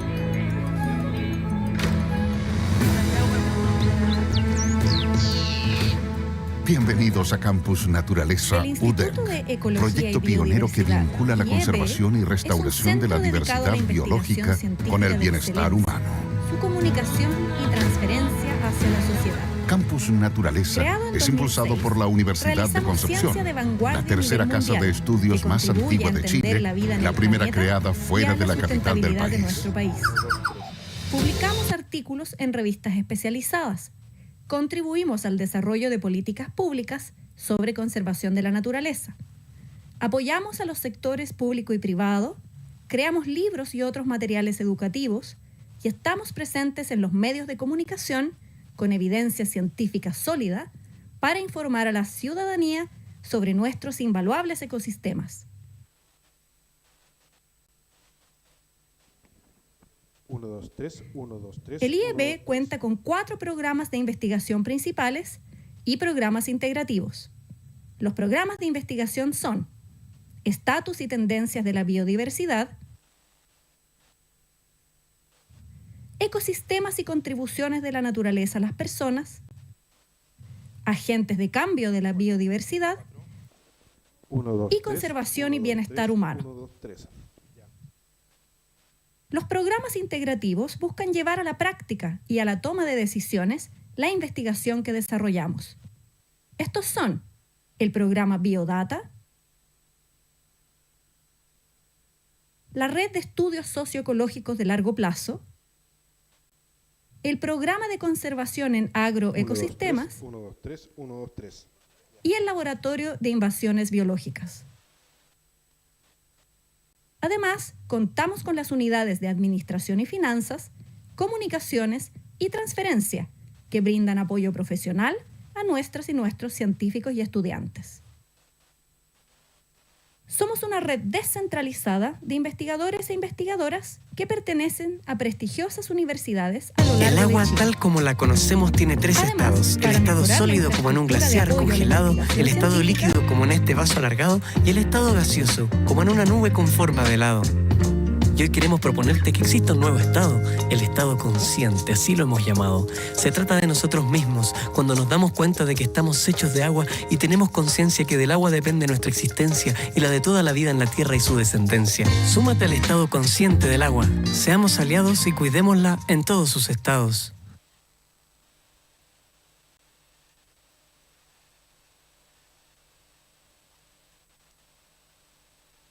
El Instituto de Ecología y Biodiversidad, IEB, es un centro dedicado a la investigación científica de excelencia, su comunicación y transferencia hacia la sociedad. Creado en 2006, realizamos ciencia de vanguardia a nivel mundial que contribuye a entender la vida en el planeta y a la sustentabilidad de nuestro país. Publicamos artículos en revistas especializadas, contribuimos al desarrollo de políticas públicas sobre conservación de la naturaleza. Apoyamos a los sectores público y privado, creamos libros y otros materiales educativos y estamos presentes en los medios de comunicación con evidencia científica sólida para informar a la ciudadanía sobre nuestros invaluables ecosistemas.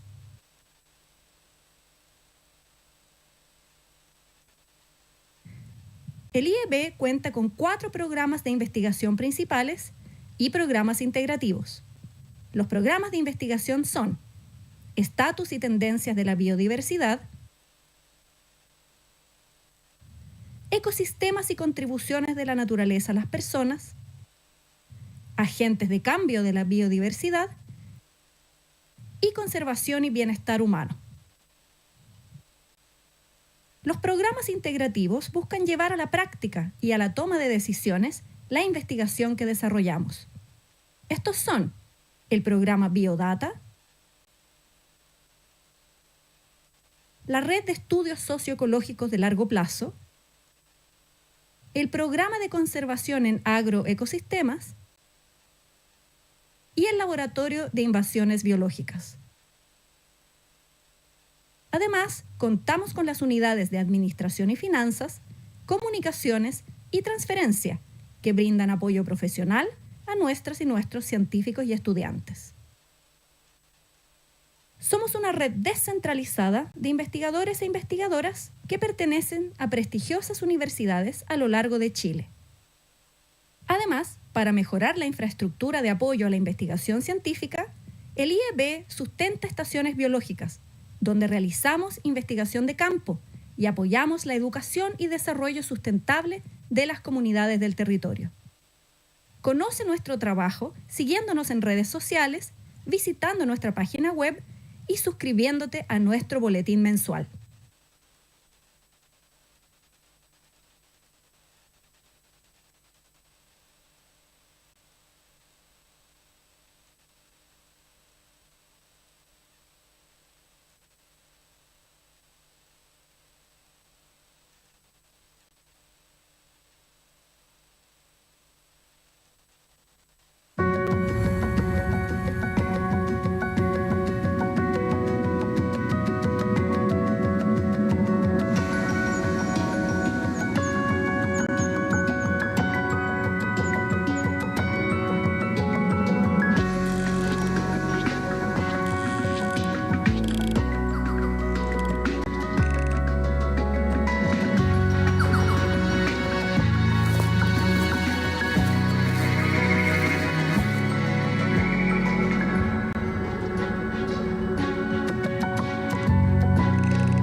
EcoGen es una plataforma genética de monitoreo no invasivo que permite generar impactos ambientales positivos sobre las especies en cualquier ecosistema.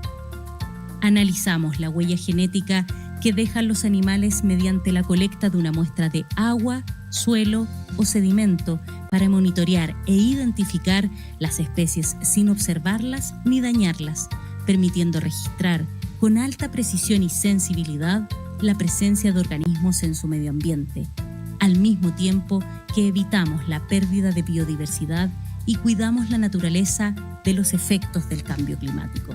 Si no conocemos, no podemos proteger. Te invitamos a invertir en conservación y hacer visible la biodiversidad invisible.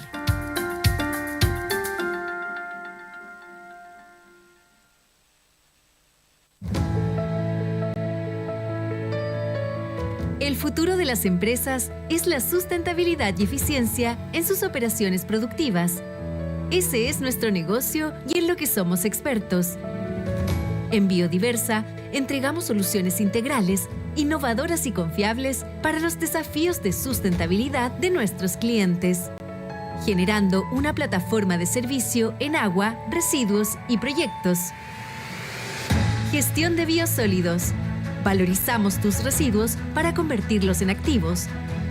Hemos desarrollado importantes avances en el manejo integral de lodos provenientes del saneamiento urbano y de la agroindustria, con exitosas experiencias en la aplicación benéfica de biosólidos en predios agrícolas y forestales.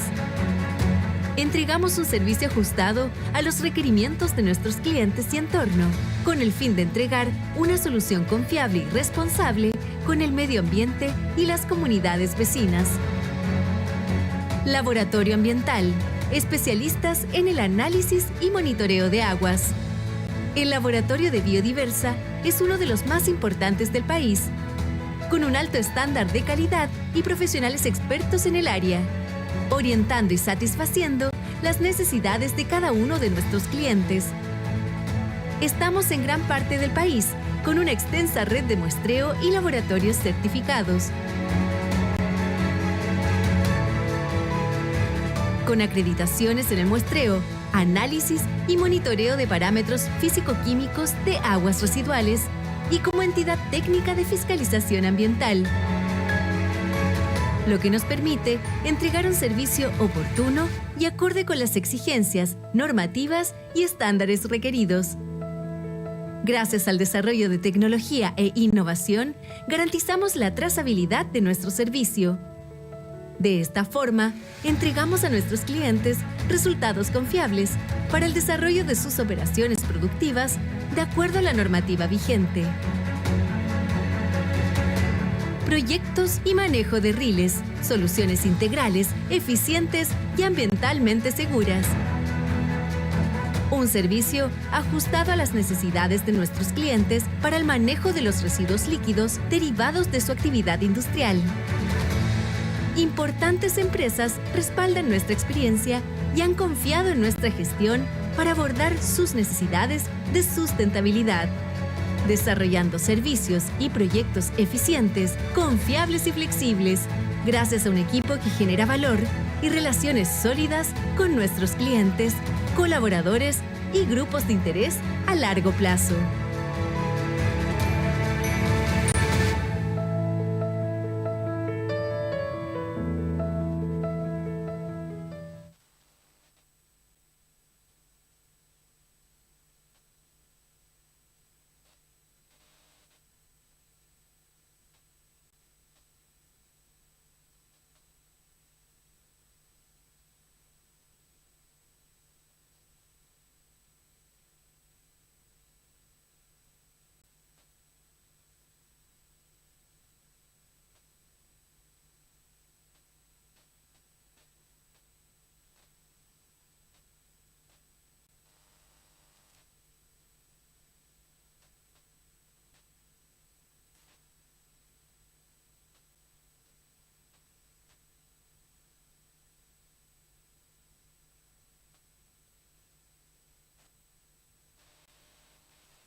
El agua tal como la conocemos tiene tres estados. El estado sólido como en un glaciar congelado, el estado líquido como en este vaso alargado y el estado gaseoso como en una nube con forma de helado.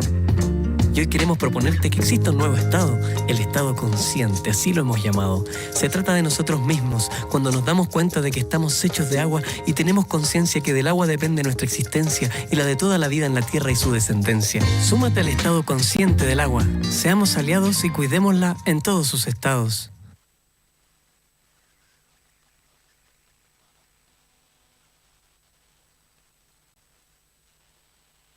El Instituto de Ecología y Biodiversidad, IEB, es un centro dedicado a la investigación científica de excelencia, su comunicación y transferencia hacia la sociedad.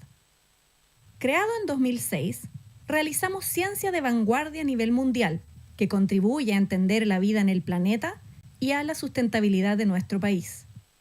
Publicamos artículos en revistas especializadas, contribuimos al desarrollo de políticas públicas sobre conservación de la naturaleza. Apoyamos a los sectores público y privado, creamos libros y otros materiales educativos y estamos presentes en los medios de comunicación con evidencia científica sólida para informar a la ciudadanía sobre nuestros invaluables ecosistemas.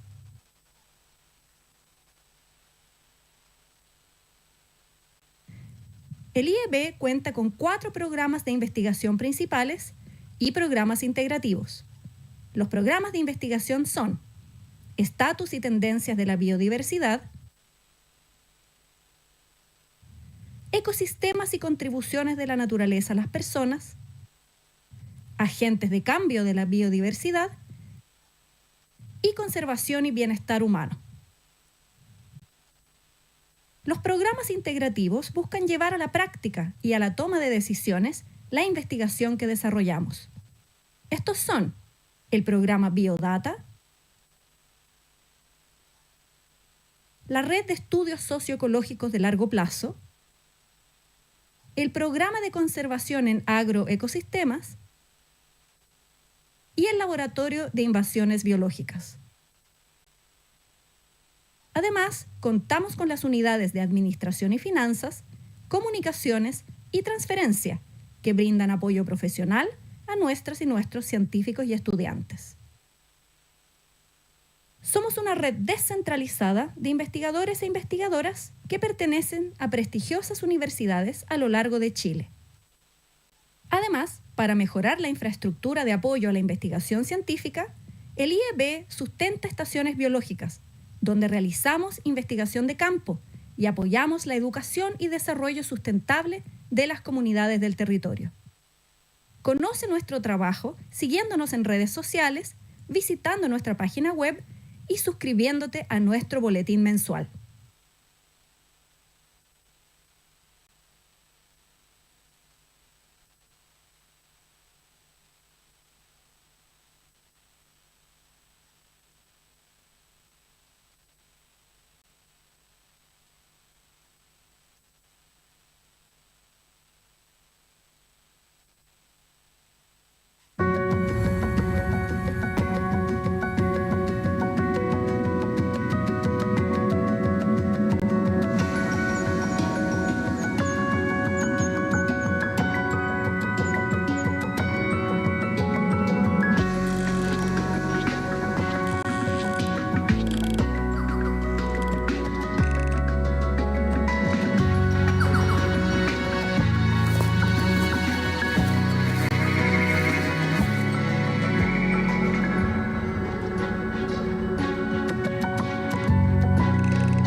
Ecogen es una plataforma genética de monitoreo no invasivo que permite generar impactos ambientales positivos sobre las especies en cualquier ecosistema. Analizamos la huella genética que dejan los animales mediante la colecta de una muestra de agua, suelo o sedimento para monitorear e identificar las especies sin observarlas ni dañarlas, permitiendo registrar con alta precisión y sensibilidad la presencia de organismos en su medio ambiente, al mismo tiempo que evitamos la pérdida de biodiversidad y cuidamos la naturaleza de los efectos del cambio climático. Si no conocemos, no podemos proteger. Te invitamos a invertir en conservación y hacer visible la biodiversidad invisible.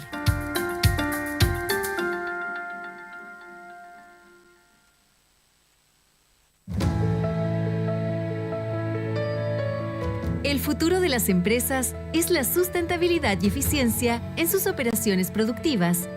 Ese es nuestro negocio y en lo que somos expertos. En Biodiversa, entregamos soluciones integrales, innovadoras y confiables para los desafíos de sustentabilidad de nuestros clientes, generando una plataforma de servicio en agua, residuos y proyectos. Gestión de biosólidos.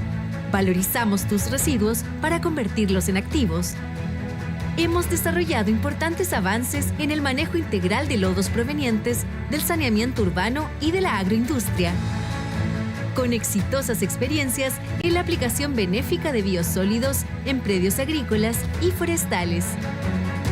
Entregamos un servicio ajustado a los requerimientos de nuestros clientes y entorno, con el fin de entregar una solución confiable y responsable con el medio ambiente y las comunidades vecinas. Laboratorio Ambiental, especialistas en el análisis y monitoreo de aguas. El laboratorio de Biodiversa es uno de los más importantes del país, con un alto estándar de calidad y profesionales expertos en el área, orientando y satisfaciendo las necesidades de cada uno de nuestros clientes. Estamos en gran parte del país, con una extensa red de muestreo y laboratorios certificados. Con acreditaciones en el muestreo, análisis y monitoreo de parámetros físico-químicos de aguas residuales y como entidad técnica de fiscalización ambiental, lo que nos permite entregar un servicio oportuno y acorde con las exigencias, normativas y estándares requeridos. Gracias al desarrollo de tecnología e innovación, garantizamos la trazabilidad de nuestro servicio. De esta forma, entregamos a nuestros clientes resultados confiables para el desarrollo de sus operaciones productivas de acuerdo a la normativa vigente. Proyectos y manejo de riles, soluciones integrales, eficientes y ambientalmente seguras. Un servicio ajustado a las necesidades de nuestros clientes para el manejo de los residuos líquidos derivados de su actividad industrial.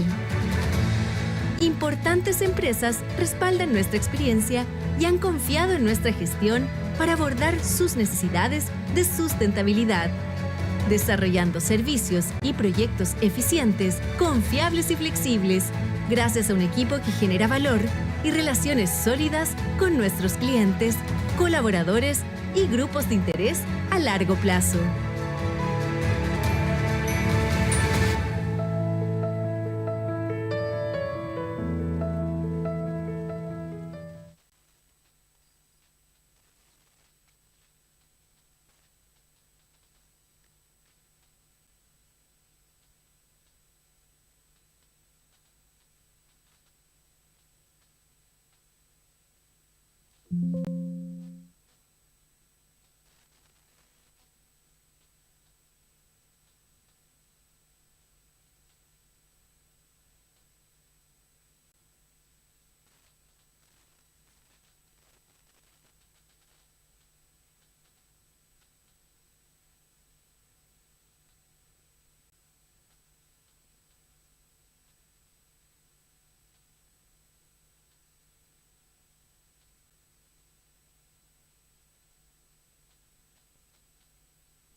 Muy bien, retomamos nuestra Okay, jornada. we're coming back Con el bloque to our de sessions now with the second block of the day. Les invitamos a volver a sus We would like to asientos. invite you all to take a seat. Les rogamos también mantener We also sus ask you celulares to con keep your volumen phones on bajo silent. o en silencio. Y es el momento de dar la And today bienvenida we al would like bloque to 2, welcome renaturalizando to el the blog futuro, called Renaturalizing the estrategias Future, transformadoras para transformative conservar y strategies to restaurar preserve la and biodiversidad. restore biodiversity. Este panel This reúne panel will experiencias gather y visiones experience sobre la and points of view conservación de from la conservation of biodiversidad y la biodiversity restauración and ecológica restoration desde of the la ecological gestión de elements jardines from the botánicos, management of la botanic cooperación gardens, internacional international y las cooperation, iniciativas de and the conservación de initiatives paisajes. of preservation of Este panel landscapes. busca reflexionar This panel sobre aims los at desafíos y reflecting on oportunidades de challenges and conservar opportunities y to conserve restaurar and restore ecosistemas, desde la ecosystems cooperación from global hasta cooperation las acciones locales to en local nuestros actions territorios. in our Les own recuerdo land. que pueden realizar sus preguntas You can ask your después de las questions after every exposiciones presentation by scanning the QR code that you can see now on the screen. To lead the panel, we would also like to welcome Dr. Cristian Echeverría Leal.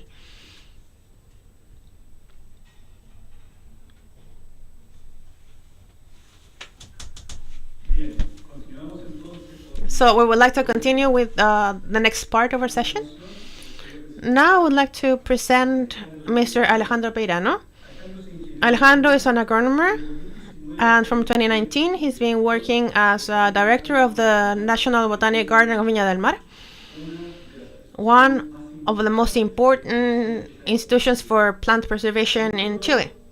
In his role, Alejandro has led the management of the garden in a challenging context, including its recovery after the wildfire that happened in February 2024. With a trajectory linked to environmental management and the conservation of plants, has been an active presence in national media on the importance of protecting urban trees, biodiversity, and natural ecosystems. From the direction of the garden, he has promoted initiatives to keep its role as an education center relevant, also as research and preservation of plants. We would like to welcome Alejandro Peirano. Alejandro, please, a round of applause for him.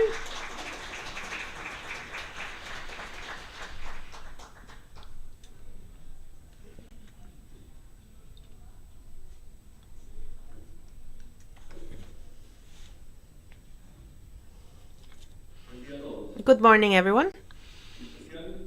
Especially, I wanted to thank the organization of this event.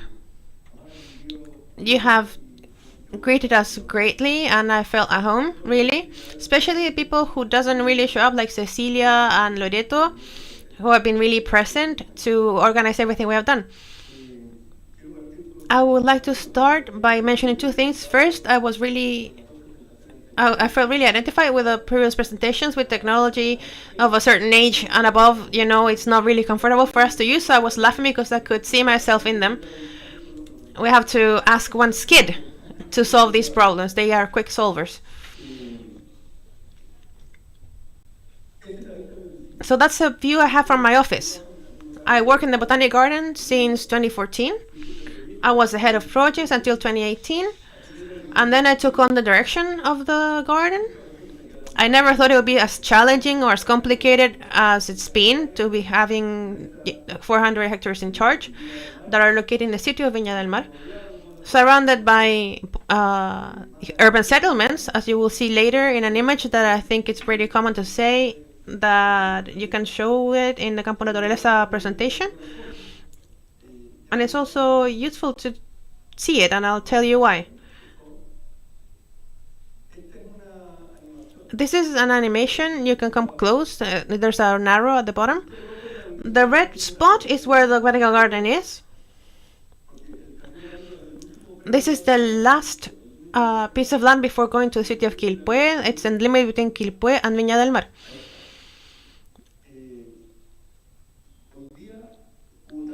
Today, urban development has happened so much that we used to be at the end of a city, and now we're in the middle of the great Valparaíso area. We're right in the middle between Valparaíso and Peña Blanca. That are areas that focus a great volume of people that live in the area.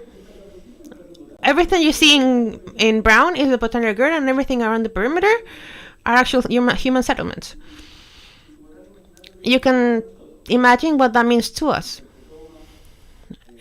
They try to take on the land, illegal entry, dogs, many wild dogs, fires, dogs that they go and dump at the garden, because we don't not only protect flora but also fauna. So dogs also carry disease with them for our local fauna. We have foxes. We have a foundation that actually looks after foxes, knowing that they're not going to be better after they get distemper because there's no cure for that. So there's so many things that one has to look after when you're in charge of a botanic garden, that even though it's challenging, it's also tiring. Next slide, please. I will carry on the presentation by sharing some history, a little bit of the fire, and a little bit of what I said at the beginning. I'm not going to talk about botany. I'm not an expert in botany. I have been trained into management, really, on moving things ahead, facing real big challenges. And I think as a team, the Botanic Garden has achieved overcoming two large tragedies. One, the pandemic, where we had to be closed for 7 months, which means talking to the union of the workers, agreeing bonuses, seeing how we're going to deal with these bad times. And also the fire, because we were closed for 3 months. That also has financial repercussions. So as a garden, we belong to the Agriculture Ministry. In DAP, to be more precise, we manage it as a foundation, and we have a small state contribution. You can see the numbers in the webpage. I can share them. It's not privileged information. It's not inside information either. The contribution about 200 million, but we have to spend 1,200 million. So we have to come up with 1,000 million to make it look nice. It has to be sustainable. People have to be able to enjoy it, but also we have to finance it. So in this image, we can see the key area of the garden. In this space, there's 32 hectares. We see everything that's most important in the garden. We have the collections, we have the attractions, what people know as a botanic garden. We have our water course, which supplies us with water for watering and for the entire operation of the garden. We have the rights to the water, both underground and surface water. And for us, the water issue is quite important. When we're at full drought, we still have the marsh working. We don't know why. We have some suspicions that it might be that we have the Las Vegas aqueduct, which supplies water for the entirety of the city of Viña del Mar, which is built on a rockalite material with filtrations. And I say hallelujah, because those filtrations come into the marshland and keeps us supplied with clean water and fresh water, which we use to survive. Here we see everything. We have the coffee shop, we have mini golf, we have bicycle paths, we have the grill and barbecue area. So all of this gives life to the botanic garden and allows us to be sustainable. Next, please. As I mentioned, this is the same image that we saw at the beginning. This is the entire botanic garden. You have 3 macro lots. We have lot A. It used to be a eucalyptus forest, which caused the largest damage that we had because of the wildfire last year. Many people say that we were responsible for it, but we received the fire and it went above us in 45 minutes and actually decimated us. We have around 11 hectares of eucalyptus, of which we have half of today, and we're going to change the species that we see there. We're trying to use native forests that were living under the eucalyptus trees. They were there, but once we remove the eucalyptus, we have molle and lilen trees, peumo trees. And the agreement with the CONAF is to see what we need in terms of the average number of trees to reforest the land. We also have nurseries and everything. Then we have the one in the middle, the 32 hectares, where we see that all the most important things happen. And then we have the ecological landmark, which is where we do carry out the largest tests. For us, reforestation in high density together with the community is important, but also water capture. This area, because of a project that we carried out with the Coca-Cola company, we have 30 hectares of infiltration land, which is very valuable. Not only this, but also a follow-up of what happened with the water in that area. We had an unpleasant surprise of seeing that what we filtrated as water, we were hoping for it to go to Lot B, but 70% goes actually to Quilpué, to the city. And only 30% goes to this area. And we evaluated that with a thesis from the Andrés Bello University. But this infiltrated water, the one that goes into the park, take a year to come down. A year of water being stored underground. And why do I mention this? Because our country, which has an average width of very few kilometers, but we see the water go from the mountains down and we see it go away, I always make the same calculation. Between Los Andes and the mouth of the river, there's 150 kilometers. How long do you think it takes for water from the thawing to go through the river to the mouth of the river? I'll help you. It's 150 kilometers, right? How fast does the water flow? Between 5 and 15 kilometers an hour, let's say 10. So water runs through the Chilean rivers at 10 kilometers an hour in average. So 150 kilometers is 15 hours. In 15 hours, we lose what we really want to have, quality fresh water. So we said, okay, let's do something for this not to happen again. And we have a sample of what these filtration areas do. Because of this, there's a number of affluents that we have. Well, older people that work here tell me that they are now working, that they appeared, affluents that were lost for years because of the infiltration that we're doing up above. Now we have gorges that are working again. Everything started working better. And I think that's a strategy that as a botanic garden we should use, but maybe as a country also. Because in a country where we have 68% of it made out of mountain ranges, maybe we could do reservoirs, not massive ones, but maybe medium-sized ones, to keep water stored, the water that comes from the thawing of the snow in the mountains. These water reservoirs allows us to use potential energy of the water. So I leave this as an idea, and I think that we're going to get that idea through. Next, please. So, history. This gentleman was quite a visionary, Mr. Pascual Baburiza, a Croatian person who bought the botanic garden. I'll give you large numbers. Between 1960 and 1930, they set up the botanic garden together with an architect, Mr. Dubois, who also designed a little bit of the Parque Forestal in Santiago, and they carried out big things. They also built a museum in Valparaiso and some houses also. He was quite a creative and visionary man. The garden actually has many works that have to do with aesthetics, with hydraulic engineering, with art. He mixed many things, Mr. Baburiza.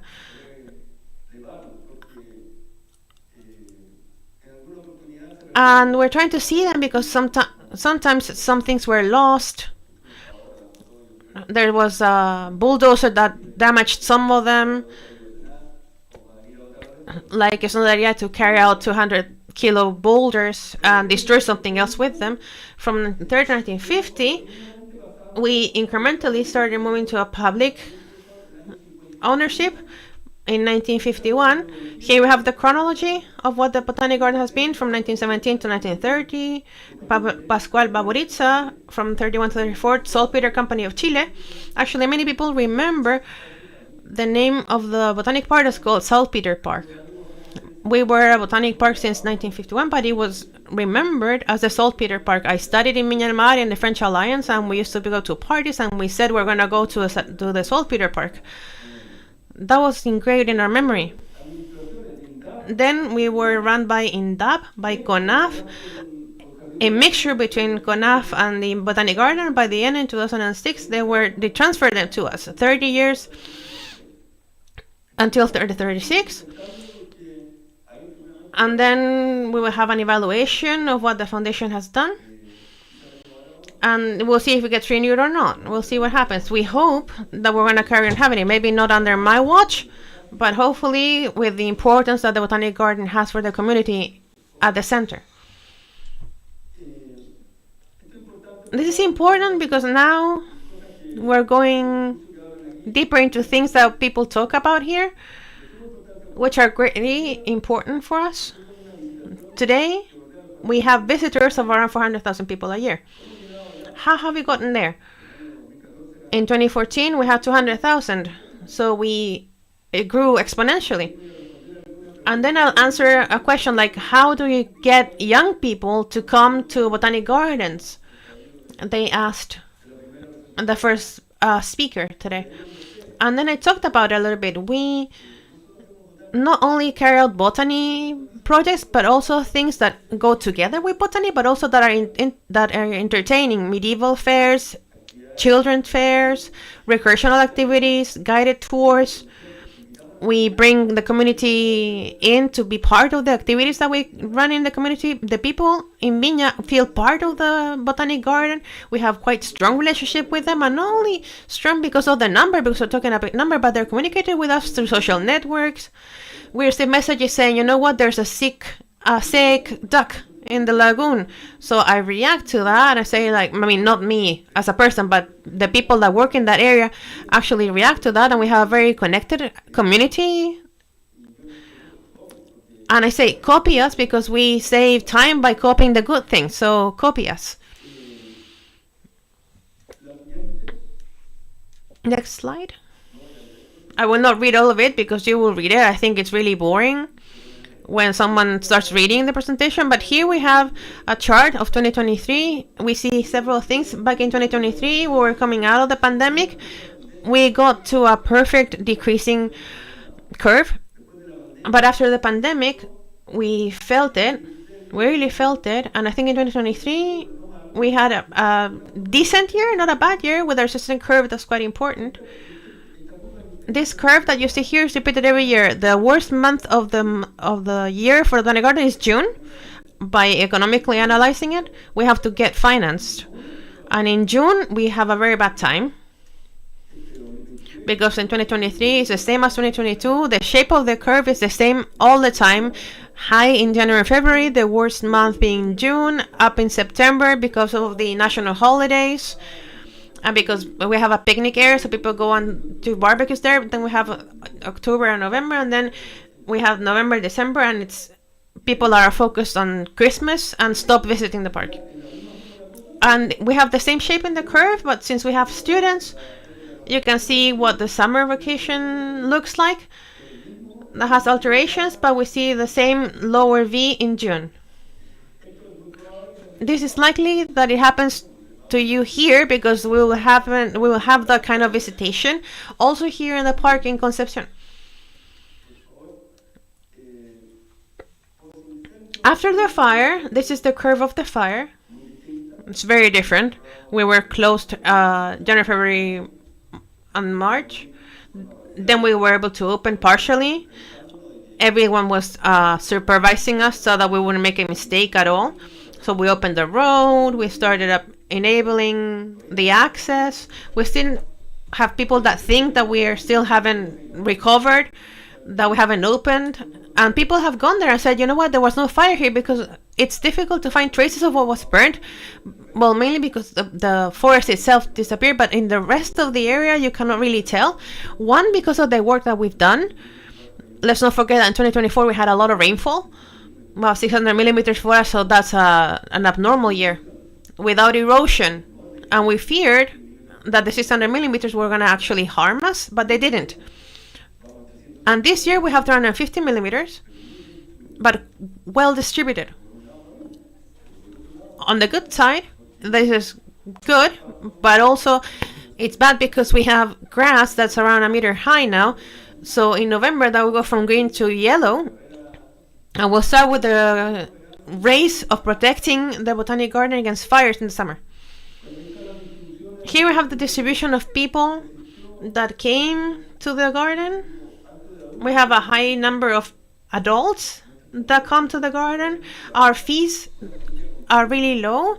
A whole family that goes in, between the car, mom, dad, and 2 children, pay around 12,000 pesos to be in a park that's got grills, coffee shop, activities, and one of the things that people value the most is safety.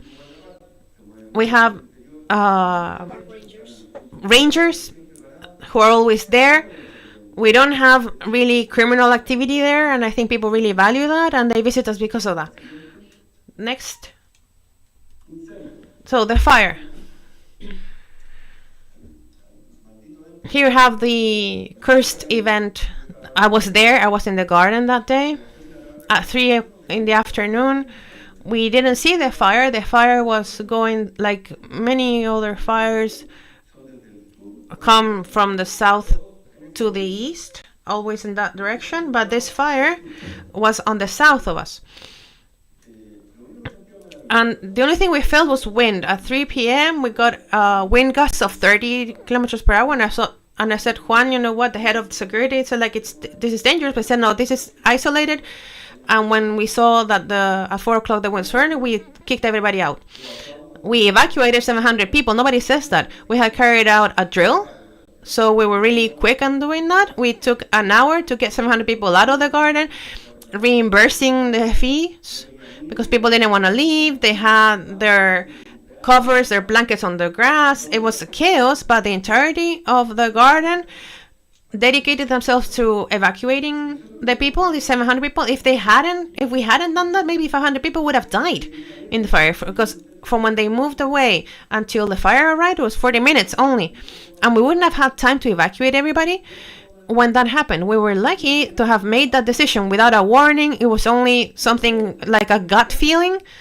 And I'm thankful for that, because we finished at 5:30, and by 6:10, we saw the first, what I call the bombings, because we had a warning from the high part of the garden that the fire was actually arriving. I went up and I physically saw how the fire would jump. Can we go back a little bit? Another one, and another one, and another one, and another one, another one. There. Here at the bottom, where you see the built area, that's the El Salto neighborhood and industrial neighborhood, but there's the Marga River. The fire jumped from here to over there. That's 500 meters. 500 meters, and we said, well, this fire will reach here, then it will come down to the Marga Est, and it'll be like, infantry, but actually jumped. We got debris on fire projected from this front, and we got here and we saw, like in movies, when you see this kind of bombing, when the castles would defend themselves with bombs, and we saw that happening with the fire, and we reached the bottom part, and I was able to pass through the fire. I went through trees that were already on fire, and I went into the garden. We gathered everybody in the safety zone, and it went actually above us, the fire. It was horrible. In 45 minutes, we were completely burnt away. Through this middle area of Lot B that you see there, that's where the fire ravaged everything. It burnt everything, and it went up, and that's where people died sitting in their cars. They didn't have time to escape, with narrow streets, with wrongly placed settlements. I don't know, when in Chile we've been building roads that are 5 meters wide. If we have room, why don't we make them twice as wide? Let's think that we have that kind of event. And I mean, when are we going to stop making these narrow roads? In Argentina, they do them a lot broader, and they're quite wise on doing that. So back to the fire. Well, the fire came in. We can move forward. It came in and burnt the entirety of the area here that you see. Everything became nothing. The coffee shop burned down. The hills burned down. We saw some green parts, of course. From this front here, that's where the fire jumped to the other side. This is the next hill up. This was burnt again at the beginning of the park. Next, please. Here we have a before and after picture. Here we have the before and then the after. You see trees that are like 2 meters wide, and here I had to work with the forestry company because we didn't have the capacity to do something with this and to actually hand it out. So like, please take this away so we can rehabilitate the garden. We didn't have time to negotiate or anything. We said just move this away. Here on top, this was burnt. The entirety of the entry here, the area called Robles, was burned down. Was pretty. But we see here that the palm trees ended up being black. It doesn't look bad, you know, like the black against the green. But here we see the path of the fire. Next, please. The same here. This is what we look like today, and this is what it looked like before. Here you have the smoke. That's where the house of the person who died was. Miss Patty died there with 2 little grandkids and their mom. She lived there for 30 years. A fire had never reached her, and not something as intense as this one. She was on holiday. We weren't sure whether she was there or not. I live in the Botanic Garden. I physically live here. There are several houses in the Botanic Garden. After the fire, and because of a recommendation by the former Ministry of Agriculture, who I got along really well, and I always say that every time I have to talk about it, we removed all the houses that were isolatedly placed in the Botanic Garden. And even though we're currently living there, which means that we're there for any event, for anything that happens, we don't complain about that. We're now concentrated in 2 large groups of houses. We've redistributed everything, and as they say, we worked as a team. We defend ourselves as a team. We don't have isolated houses in the garden anymore because that doesn't allow us to check whether people are there or not, if there's a safety issue or not. Here we see the now and the before. Same here. This took a lot of work. We took months to recover all this. But I insist on saying that this year also worked. The rainfall in 2024 was useful for us. This coffee shop you see there now, it's the one you see at the bottom. That's what it looked like. We had to rebuild it with pictures because we didn't have blueprints, because this is where Pascual Bautista lived. And this structure is actually in front of the coffee shop, and this is where musicians had, you know, violinists, etc. In the first 30 years that we told her, from 1917 to 1930, that's where Mr. Pascual Bautista would enjoy this. All it's recovered. The ducks were not harmed. None of them died because of the fire. And they're actually an attraction. So this is what the structure looks like now. This thanks to private companies. The Desafío Levantemos Chile Foundation got there on the 3rd day with quite an impetus to help us. If it weren't for them, plus other companies like Acciona, Esvalvalpo, I won't remember all of them, but many companies that actually helped us with resources to recover all the assets that we had. Maybe we would be closed now and the garden wouldn't exist. I don't have the backup myself to recover all this, so I'm eternally thankful for that intervention. They came, they helped, and they moved away. They didn't ask for anything in exchange, and I think that was a beautiful work. Next, please. Well, after talking about all the bad things that happened to us, now we have the good things. This is how we turned our page. The effect that this had on the community is immense. Today, everybody is paying attention to what's happening in the Botanic Garden. We've been able to size the love and care people have for the community, for the garden. We call people 3 days in advance, and we have 200 people there available to clean, to water, for anything they want. People want to participate. They valued what the Botanic Garden actually meant for them as a city, as human beings, as a leisure place, and they're willing to collaborate. And I mention this because it's a factor that we have to pay attention to. We have to come together with the community. I've heard many times the idea of bond. Here, how to pursue the bond with the community. We're not able to look after ourselves on our own, especially when we talk about the fire. People have to be involved. The problem is not only the botanic garden. The problem is a generic problem as a inhabitant of Viña del Mar, because on the one hand, we like to go to the forest, but when the forest comes from green to yellow, they don't like it anymore. And I say, no, let's take the good and the bad. So please collaborate with me. Today we have a perfect alliance with them. We prepare ourselves. We have water tanks with mobile pumps. We've organized and have had meetings on how to operate in case we had another event, because we will have events this year.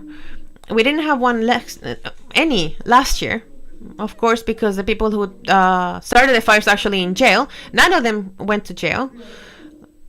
Life sentences. And we had no events last year. Last we had was a bus that burned down, and that was the only incident. In 2022, we had another fire, 130 hectares. We started planting and we said, stop. We do this every year.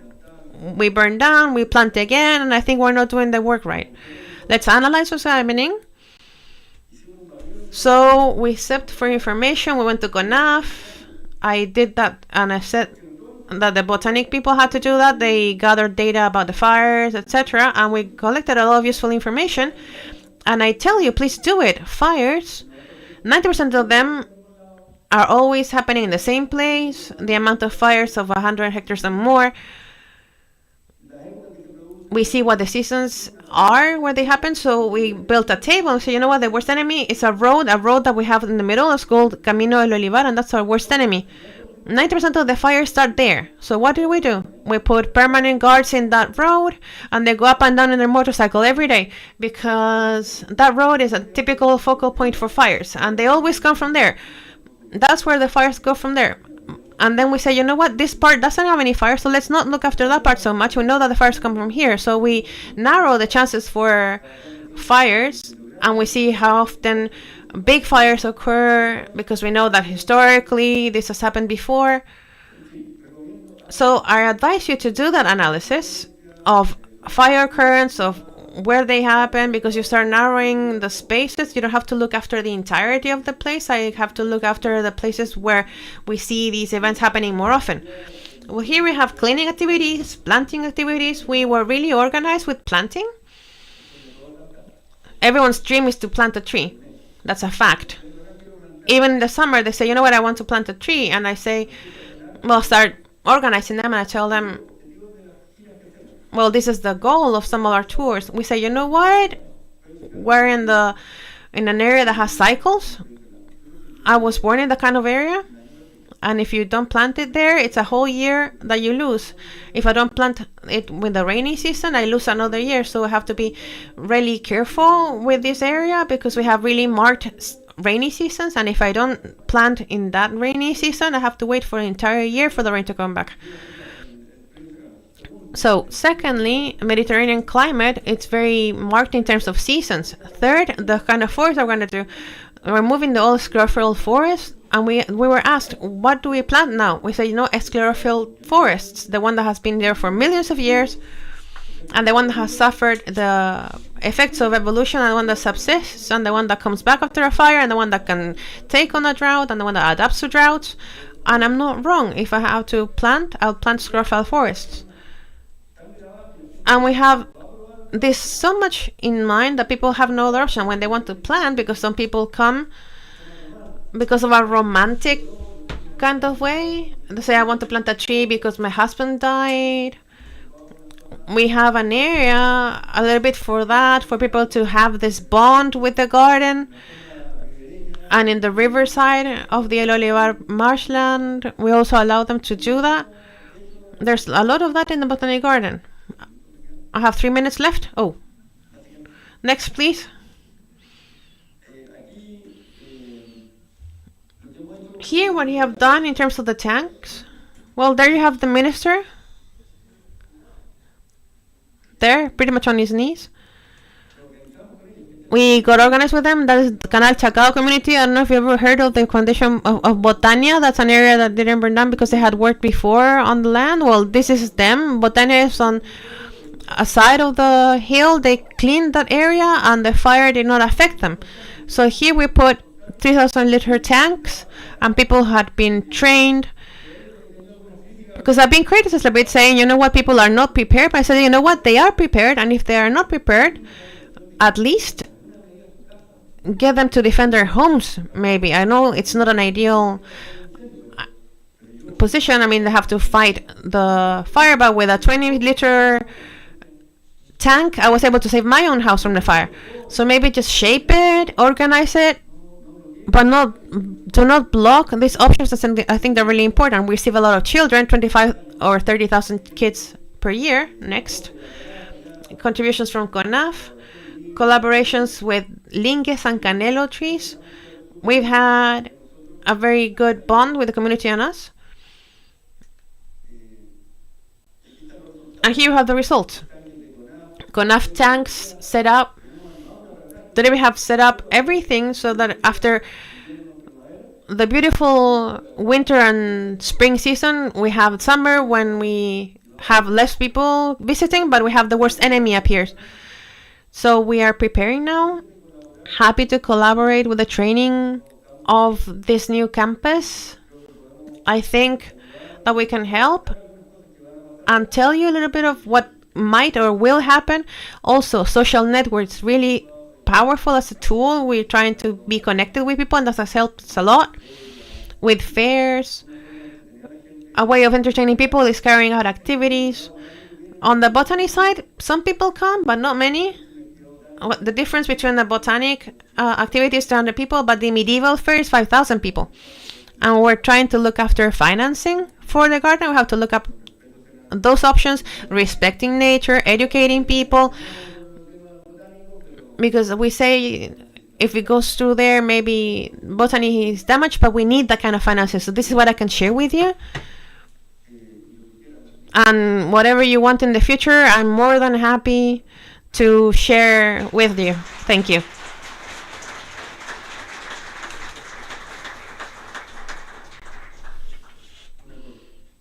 One more thing. Following my principles, I never present my presentations. I always size the people's sensitivity, and I heard what people said before. I always modify my presentation depending on what the activity feels like, and that is not a bad idea either. Thank you, Alejandro, for your inspiring presentation. Questions at the end, because we have a panel for discussion. Now we'll present Olivia Steed Mundin. She's a horticultural taxonomist at Wakehurst, part of the Botanic Garden queue in the United Kingdom. She's a plant conservation specialist and has focused her work on the research, protection, and restoration of threatened species, with a special focus on Notophagous. She has led international conservation projects, including the Global Gap Analysis for Notophagous, and she coordinates the Global Conservation Consortia for Notophagous in collaboration with botanic gardens and scientific partners around the world. Her experience includes fields research in Australia and Tasmania, the development of ex situ conservation strategies, and the strengthening of international partnerships for biodiversity protection. Her presentation will be in English, so we invite you to use your translation device. Olivia, thank you very much.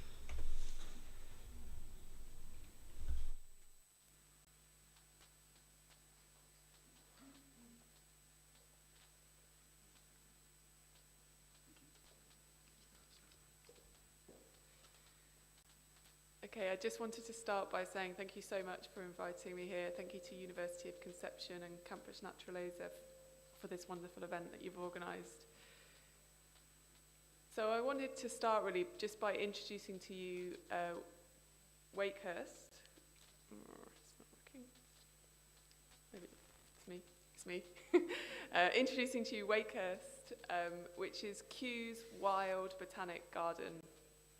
So when I first visited Wakehurst, I was in my first year studying botanical horticulture at Kew, and I completely fell in love. I was already really inspired by the incredible work that Kew do, this wonderful place where plant science, conservation and horticulture overlap. But there was something about the garden and the landscape that invoked this really positive emotional response in me. Wakehurst is a really big garden, so it's about 200 hectares, and it's a matrix of different habitats. So lots of native forest, different types of native forest, wetlands and meadows.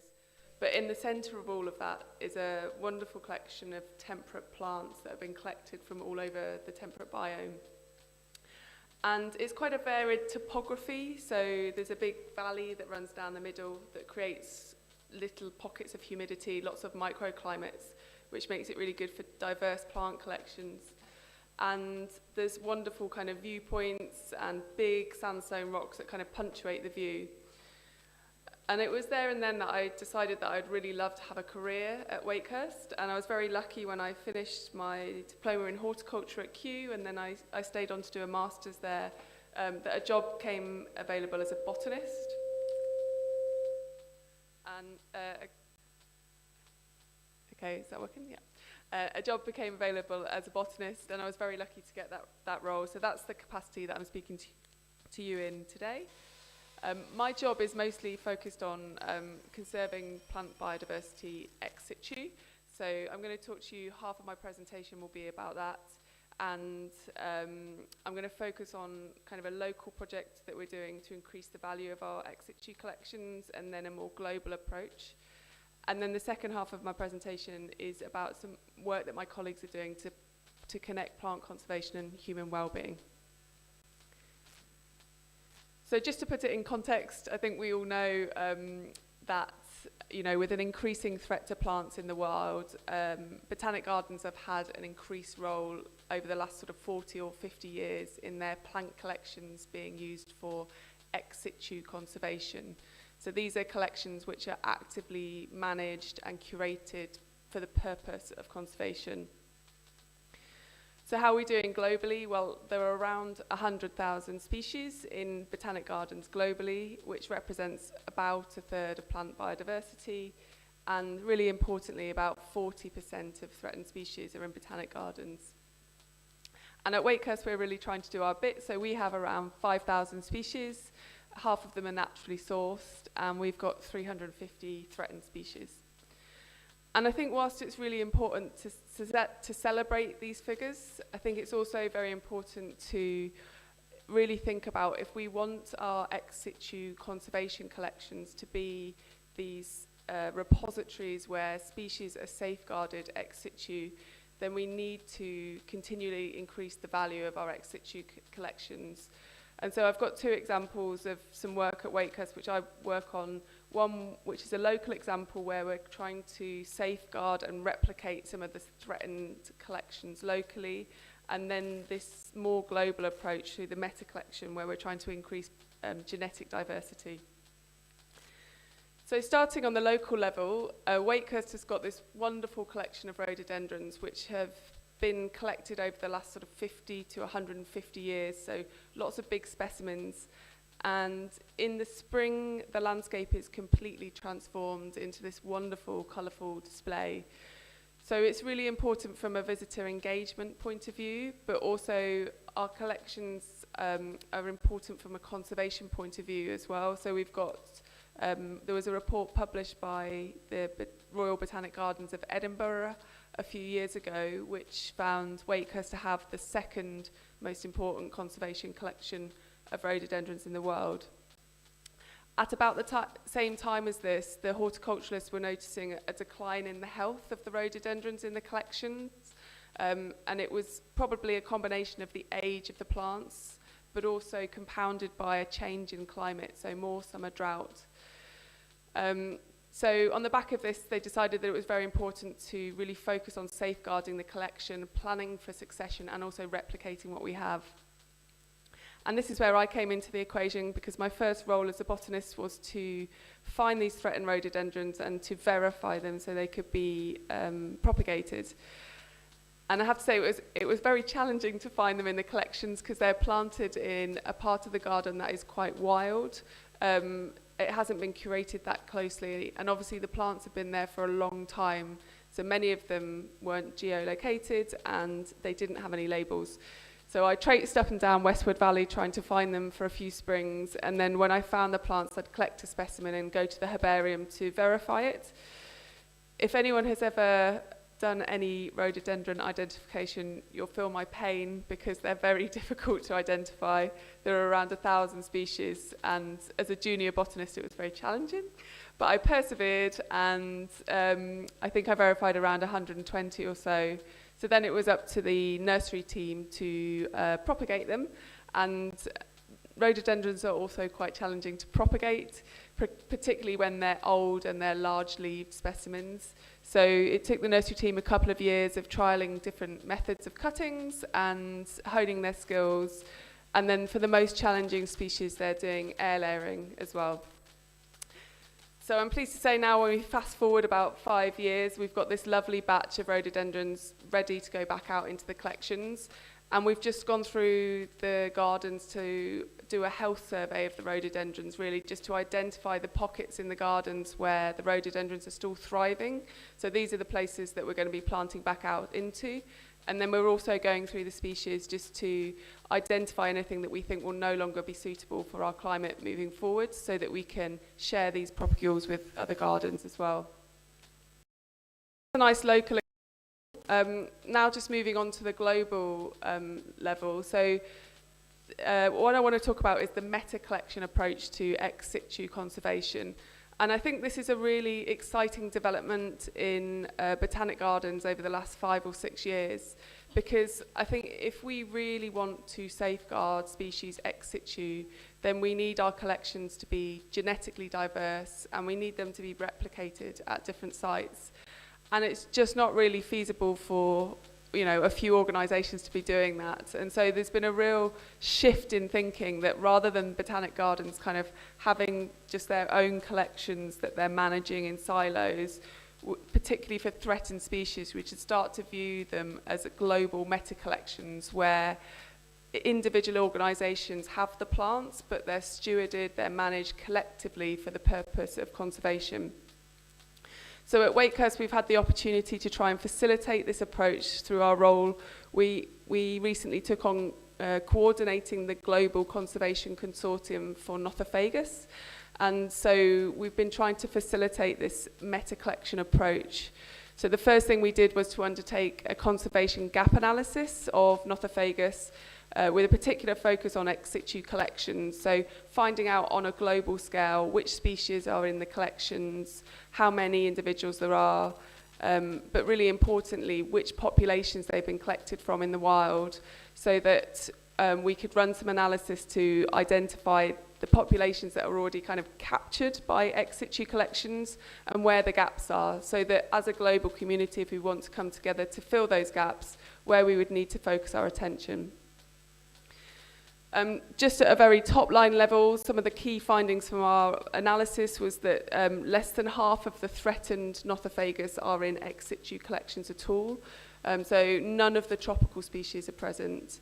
When it came to the temperate species, although they're all represented at species level, which is great, actually at the population level, when you break it down, there were significant gaps to be worked on.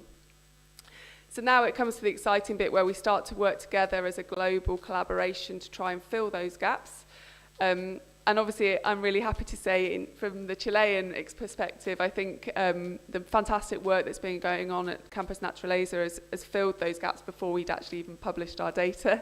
In Australia, we're working with the Botanic Gardens of Sydney, who are they're leading a project to try and, the example on the screen there is for Nothofagus morii, and they're leading a project now to collect Nothofagus morii from across the whole of the range, with the view to capture 90% of the common genetic diversity of that species.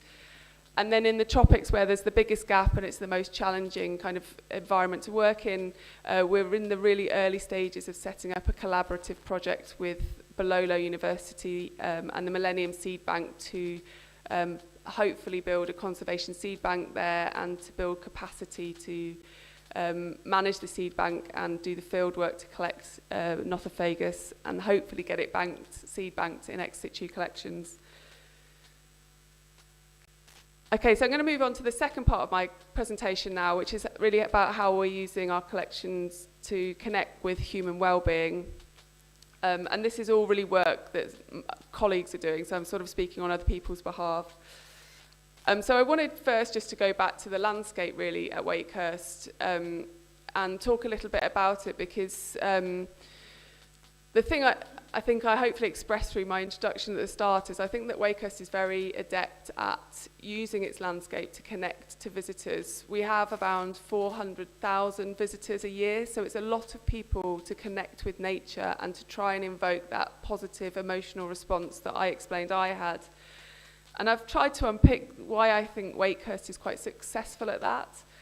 I think one of the things is that unlike most botanical gardens in the UK, which are quite formally laid out and often in taxonomic groups, Wakehurst is completely different. So it's a very naturalistic environment, and the plants are laid out phytogeographically, almost like analogues of natural communities, so that our visitors can, for example, walk through the woodlands of the temperate biome from Australia through Chile, New Zealand, the Himalayas, but also they can explore grassland habitats as well. So we've got an American prairie landscape, all of our native meadows, and we're just producing a steppe landscape as well.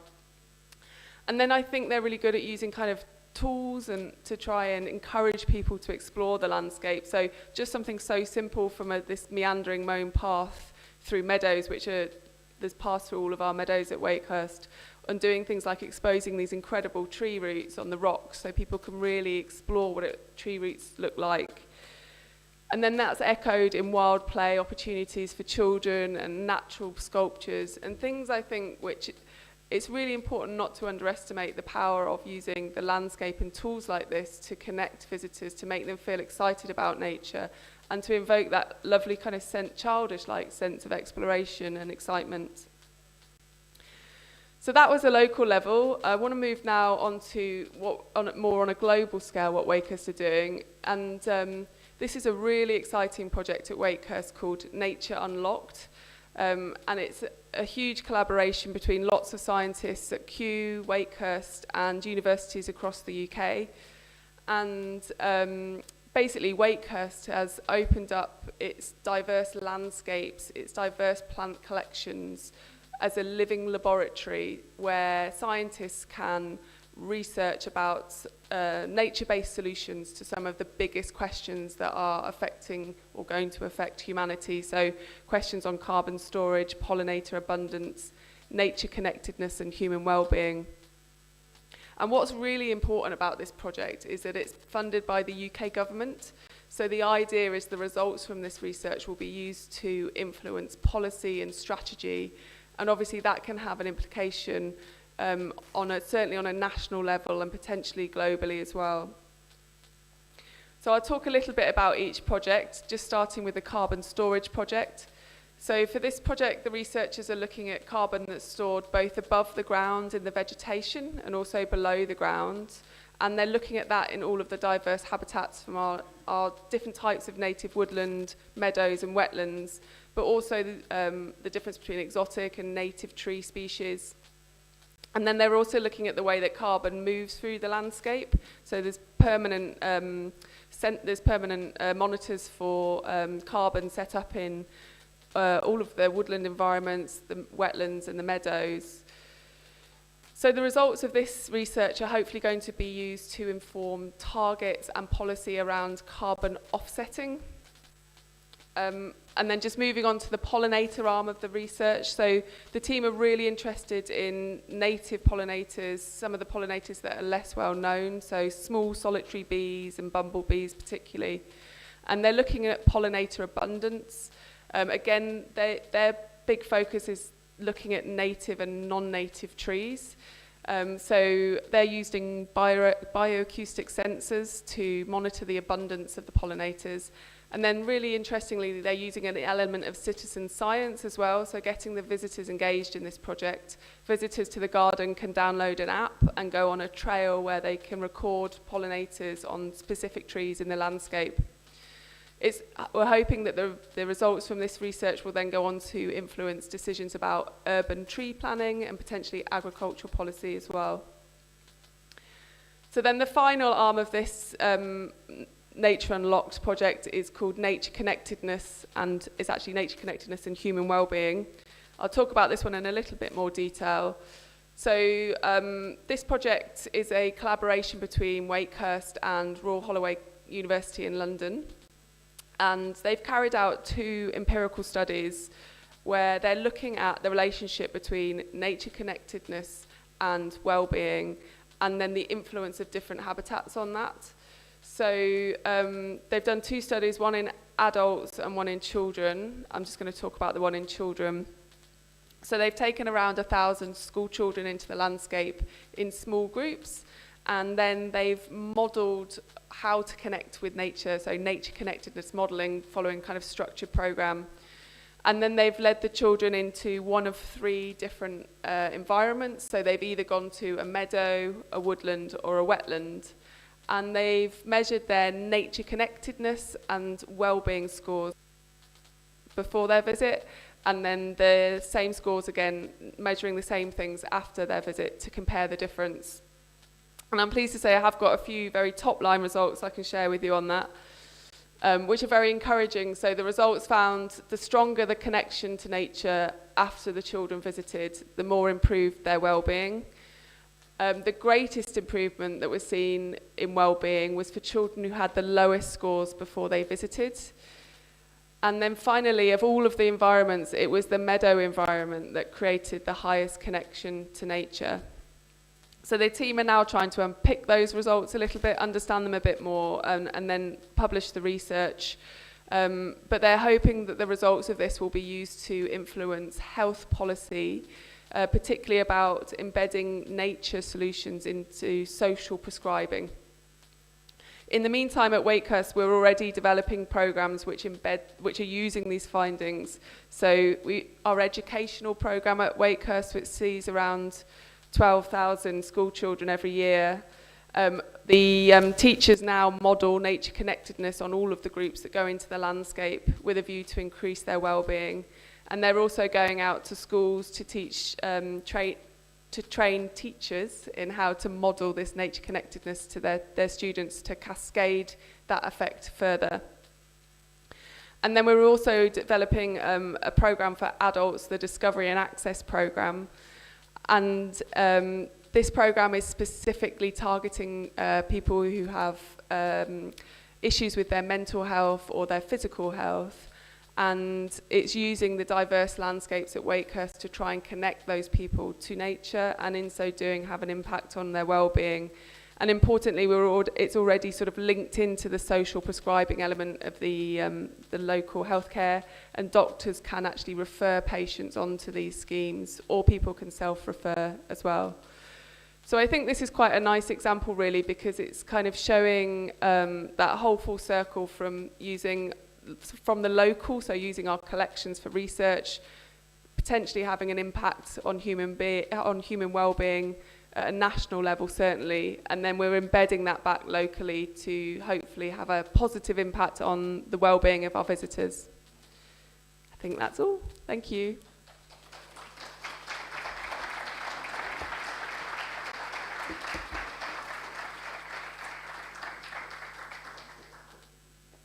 Thank you very much, Olivia. Nuestro próximo presentador, ¿cierto?, es Trevor Walter. Trevor es coordinador del programa Paisajes Terrestres y Restauración Landscape Forestal Restoration for WWF Chile, leader of the Transformational Initiative of Landscape and Forest Restoration for Latin America. In his role, Trevor promotes the integrated system recovery and initiatives to restore landscape in the region. With a career initiative in global initiatives. He has represented WWF Chile in international events such as COP25, in what is the investment on landscape restoration in Latin America called Ambition Emergency Room. He also coordinated market studies on the region about wood pulp related with the promotion of products with an FCC certification in South America. Trevor, welcome.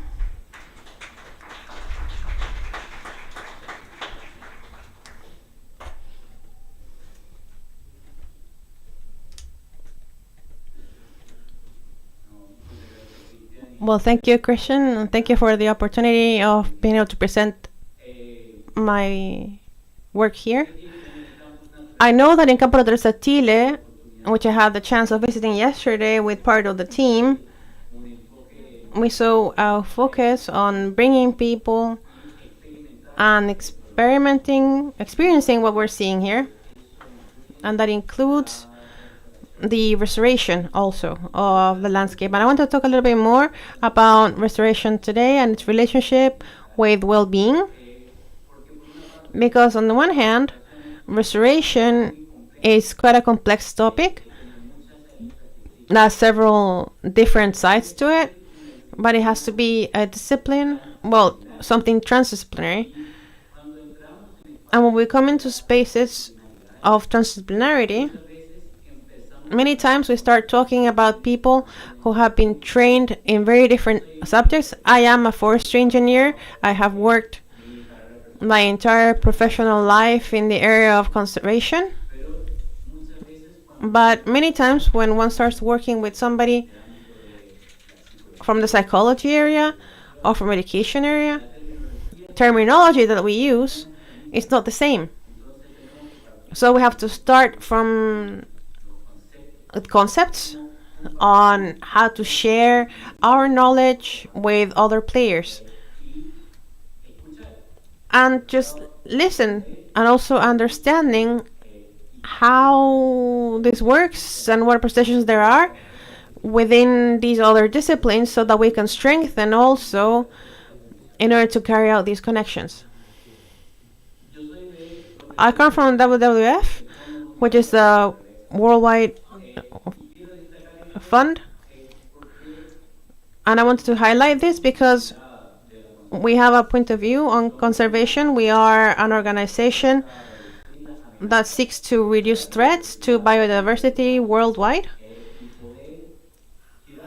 and wanted to move the loss curve, because we have actually lost a lot of biodiversity, not only in terms of number of species that are becoming extinct, but also in the strengths of the population and the genetics of the species todavía existentes. That are still existing. Nosotros vemos que And we see that working para un futuro de for esta mejora que a buscamos, future that's a better future for us, we have to work with people so we can achieve systems where human being lives in harmony with nature.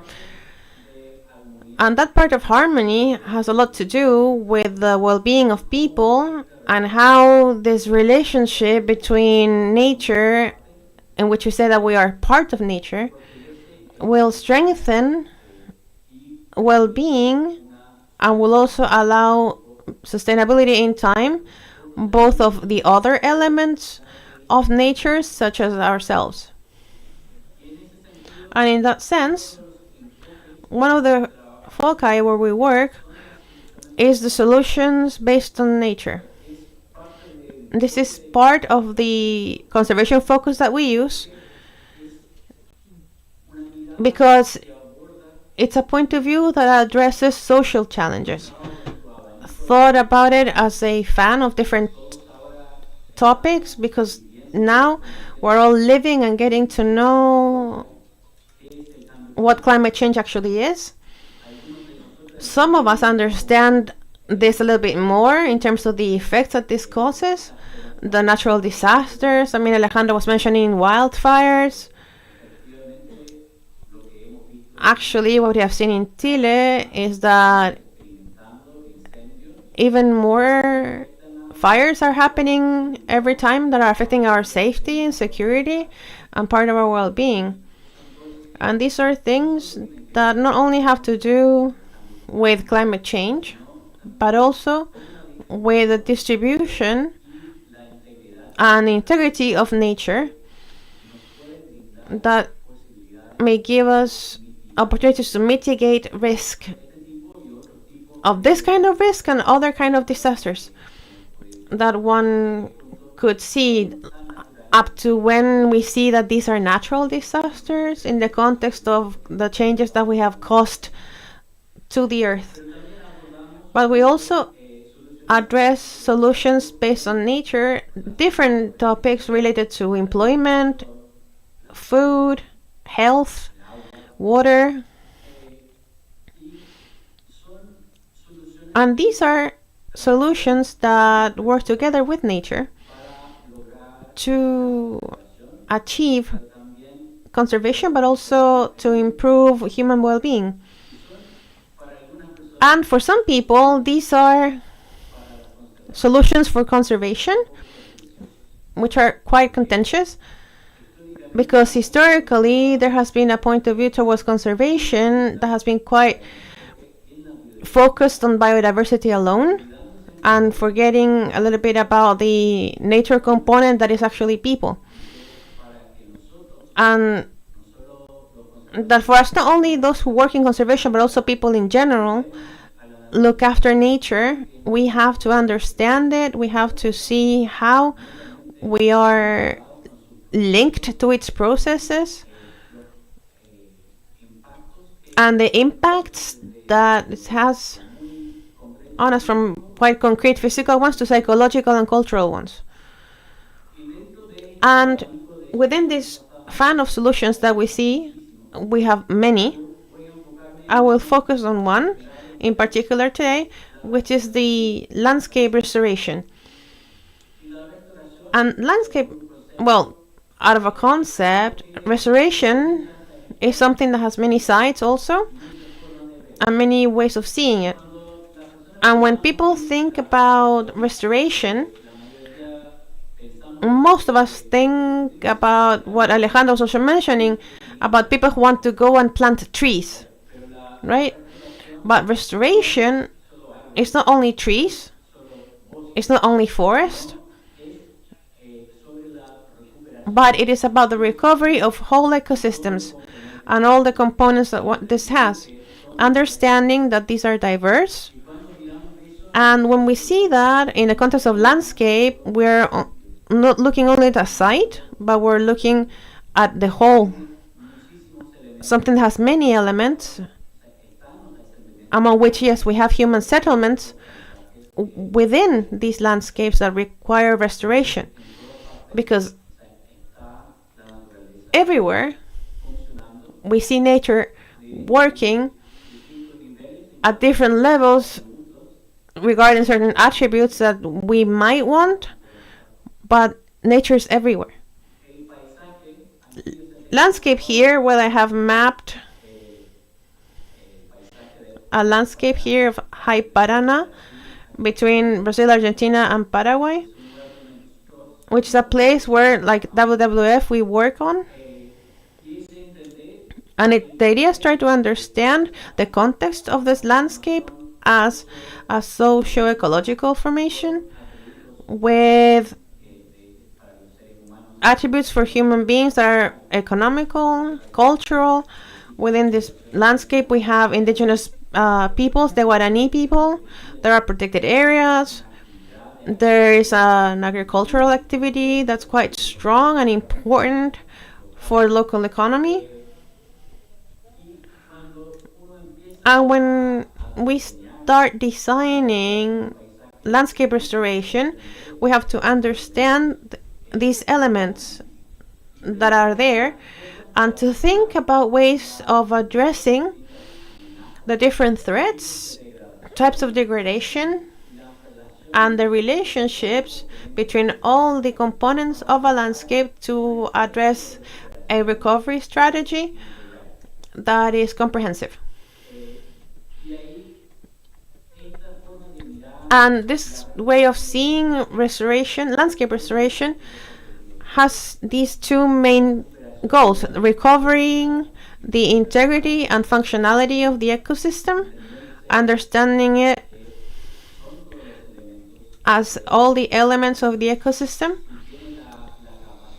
on whether they have the capacity of self-relating with each other in a sustainable way, with a growth and evolution, or whether it is degraded in such a way that it cannot fulfill that function, both for species and people who are in this landscape. And understanding what integrity is. Integrity, we mean by this saying the whole of the ecosystem, that it might work as a person without an arm, but that person is not comprehensive because that is not natural. And these are the species and the structural elements and several components that, if we're not aware of their importance, is like living without an arm, for example. And in all this, these relationships contribute to the state of well-being of people.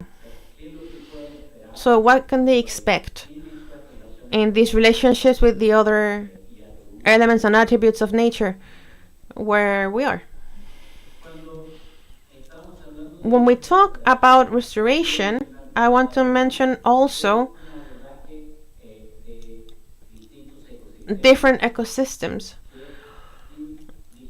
that in different uses of the soil that human beings have and different kinds of degradation of ecosystems that we see, there are different types of interventions. Starting from, well, what we begin with, there are conditions and cases when it's appropriate to think about reforestation as a restoration action. But also there are actions that can be done in an urban environment that contribute to the recovery of ecosystems and human well-being. And other intermediate spaces where we are recovering or promoting the recovery of more elements towards a naturality and a way in which these ecosystems previously worked, or projecting a strengthened future for the ecosystems and what we live in. In this context, restoration and its different kinds of interventions have many benefits for people, which can even have to do with more sustainable productive systems, with biodiversity, the relationships we have with biodiversity, up to things like spiritual well-being, this bond that we traditionally have, and that some of us are starting to connect with it again today.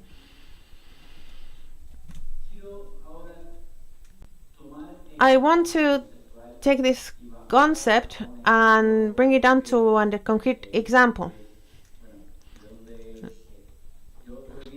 Well, I've come here today from the Rio Valdivia basin in the Los Rios region. WWF has an office in Valdivia, which was the original office of the organization in Chile. It's been there for 23 years now as a Chilean organization. And the work focus in this basin has to do with the temperate Valdivian forests, and in particular,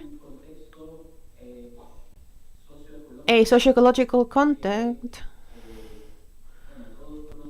Well, everybody knows Valdivia as a rainy city in the Los Rios region, a lot of water.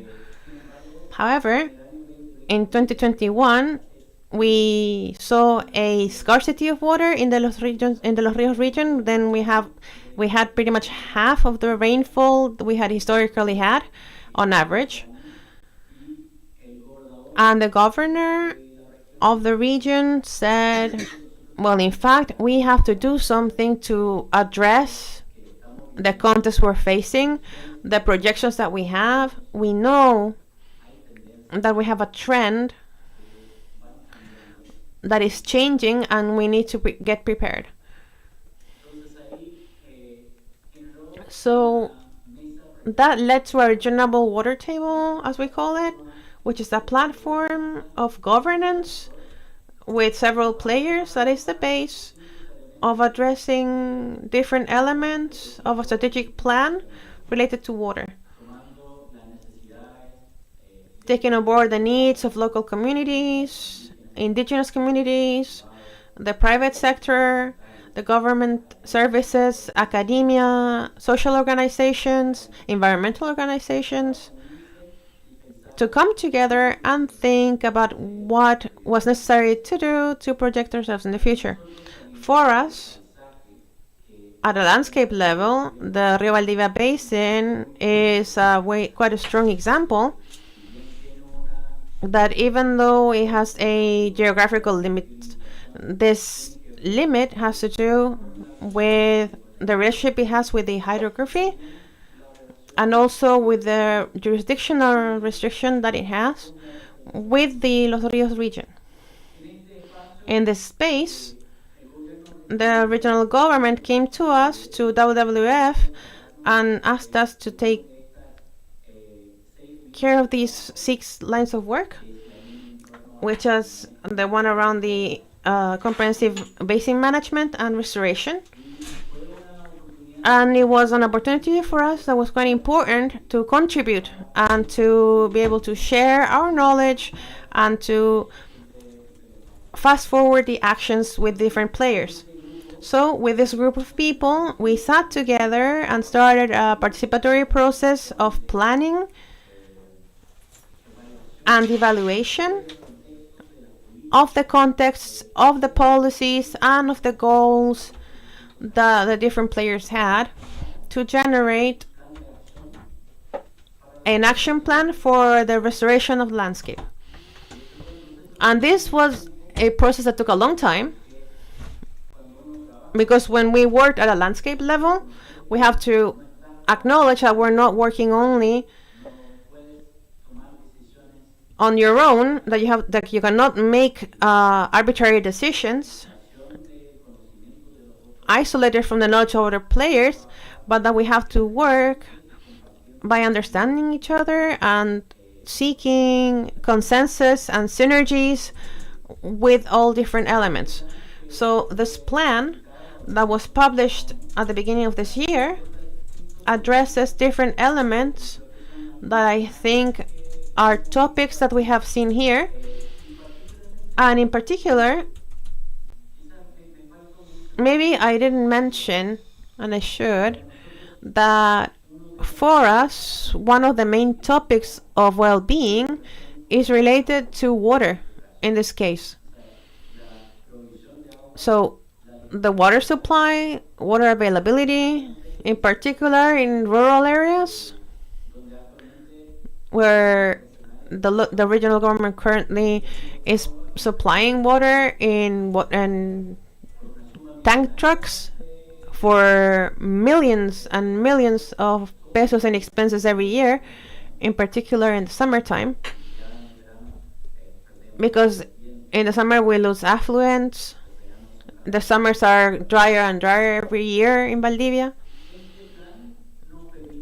This plan allowed us to plan with different players to carry out actions that are included in these different elements of the plan, and in particular restoration actions in the landscape, where we did a modeling exercise of critical areas for restoration, in particular thinking about what the micro basins would be, the micro watersheds that are more important for the water supply. but also from a point of view of reconnection and restoration of biodiversity. This modeling that we carried out with Universidad Austral allowed us to think on where to take the work to, because the resources for restoration are always limited. And moving towards working in places that are prioritary places, and within these prioritary places where we saw interest and availability and will to work, because we could try to restore a watershed or a basin, but if we don't have the will from the owners of that area, there's not a chance to raise awareness, because awareness is something you can build, but we have to start from this moment, from places where we have that element already, and starting from there we can share the results and the reasons why restoration is such a useful tool. So here I have an example of a case in Liguine, which is a more of a town close to the Bamiguye region in the mountains. And this is a watershed. We see these red dots, which are the critical points for restoration for the supply of the rural sanitary system that provide services to these towns with water throughout the year. And we started working in a restoration process that was ecological in nature in these areas, and work that is done with the communities for the implementation, for education, and to revitalize plants, so that not only the benefits or the results of restoration could support people, but also for activities to implement restoration to generate economical and financial benefits for people. So this was part of dynamics that was part of something important to achieve these synergies. I have told you about several elements that we have gone through in this process to restore the landscape. And maybe I will close this with the idea that landscape restoration is not the end, but a process with several milestones, with several construction, several steps that we have to think about and design together so that we can move forward all together. Thank you very much.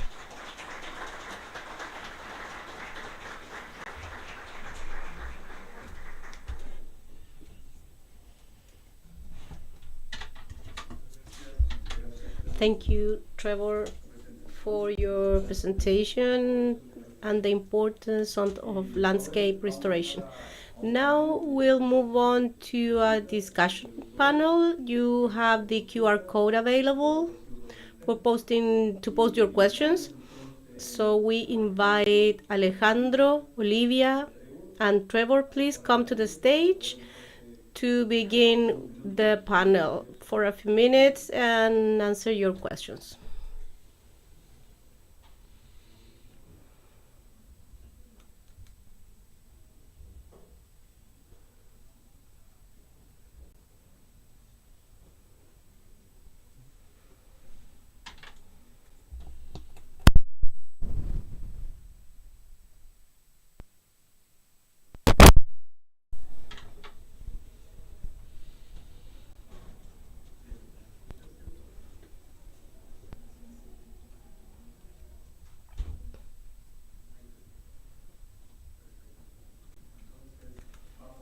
So we are going to present the questions in Spanish, and Olivia will receive the translation. We have a question here. The microphone, please.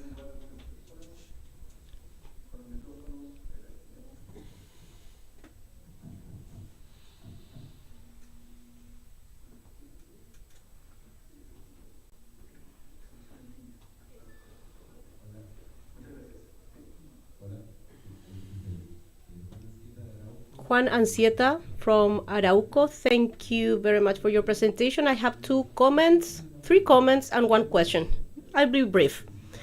First, to congratulate Trevor for the work in Los Ríos region, in particular with the basin and landscape perspective. Alejandro, a comment. Being in Viña Botanic Garden is really impressive.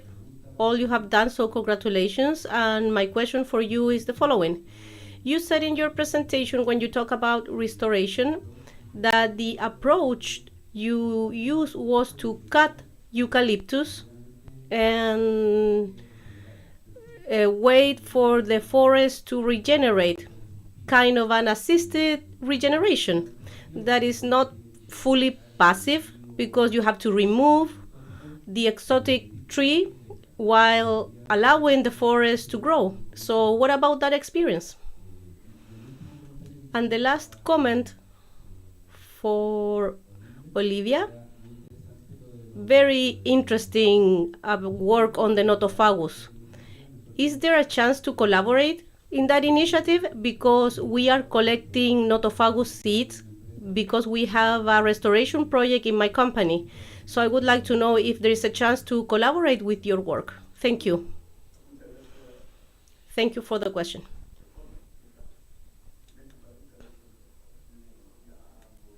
I'll try to speak slower. So this is a process we proposed to CONAF. We are in the process of approving this because it's not easy to coexist with this method. So this year we are cutting eucalyptus. It's quite a strong tree, but as we are seeing the entire native forest, that's the process. We don't have results yet because the fire happened a year ago and we just cut down the forest. But I think it makes sense because the option would be to plant everything with native forest, but we have lots of leftovers from the fire. I do not have results yet to show, but I am very hopeful this will turn out good to us. I have more questions I received through the app, and this question goes to Trevor. Constanza Aracena wants to know how architecture and urbanism can be useful in landscape restoration. Well, I think these are important elements to take into account. When I talked about landscape restoration, I showed the graph of different kinds of intervention. Urban architecture and landscape architecture is very important because it talks about the scale that is within and embedded in the landscape. To work at landscape level is to take into account and view the entire landscape while at the same time addressing the elements within. Like on one hand, we have lower scales, community, municipality scales, cities. That kind of design of elements, as I mentioned, within the same cities, it's very important in terms of the configuration of the city. I think in some places there is kind of a revolution in terms of urban design and how can this, how nature can integrate and how cities are designed where it's easier to live, that allow for greener spaces, less need for transportation, places where you have more elements from the needs of the human being, because there you can walk and that should be enjoyable and embedded in nature to stimulate many elements of human well-being. So I think the discipline and is connected and should be part of the components of a landscape. Thank you, Trevor. Especially given the scale, the territory scale of things. This question is for Olivia from Javier, and it's about the use of ex situ collections with the purpose of ecological restoration. How long does it take for a collection to actually contribute to the restoration of communities? Do you have examples of this use?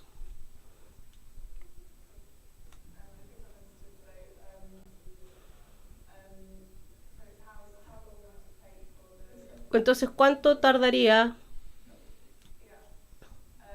So I think the really important thing with ex situ conservation is to make sure that you have the genetic diversity in case something happens to the wild populations.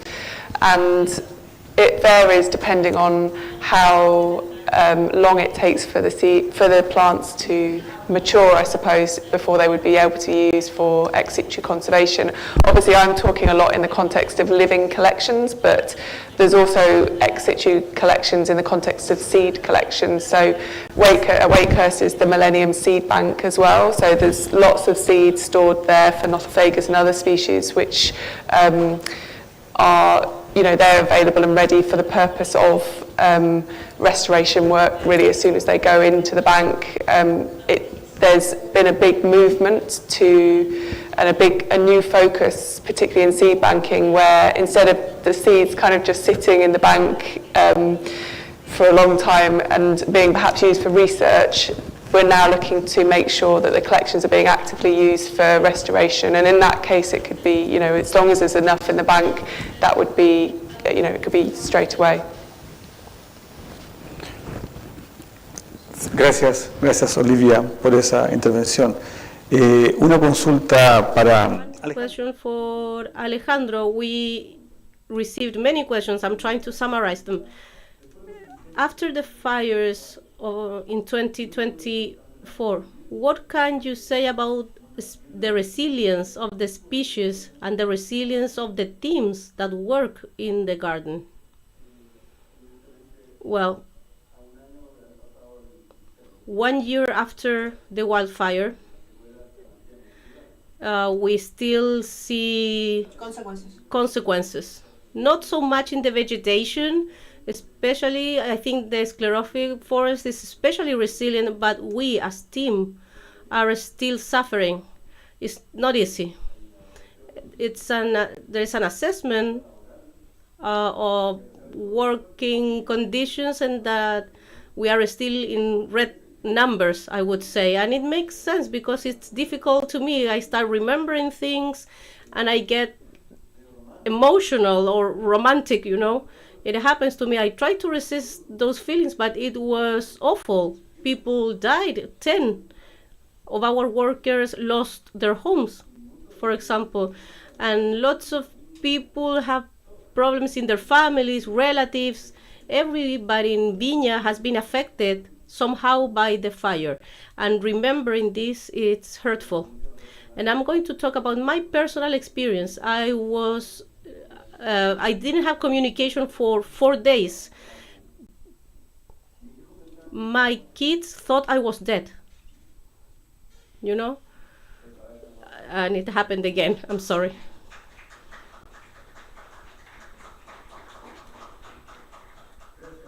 Thank you, Alejandro.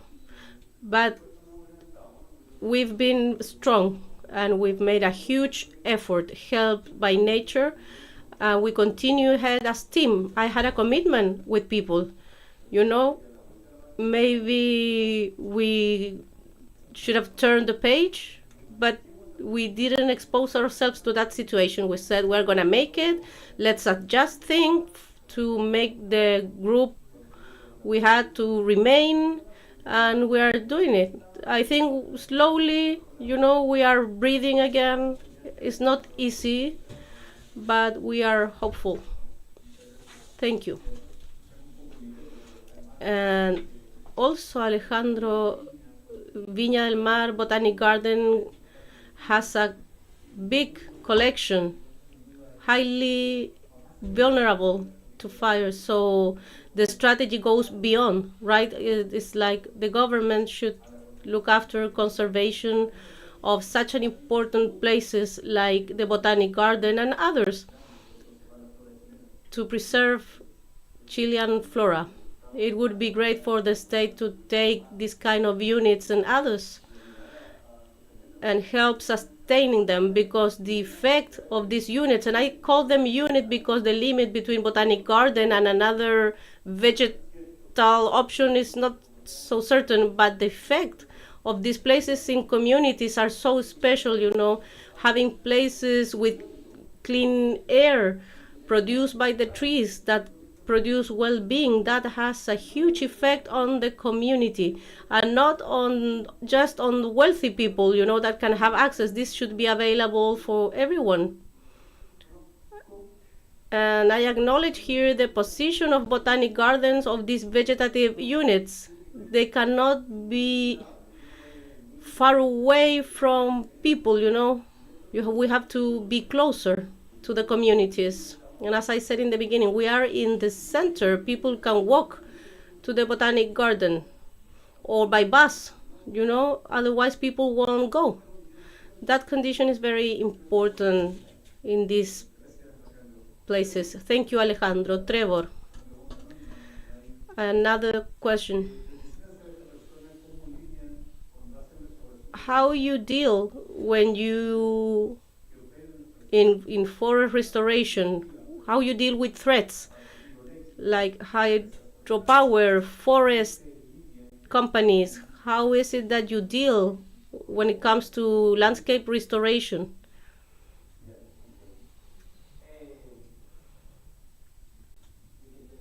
I wanted to say something before.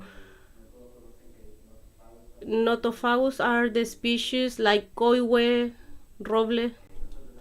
We work with with the species in Los Ríos region as well.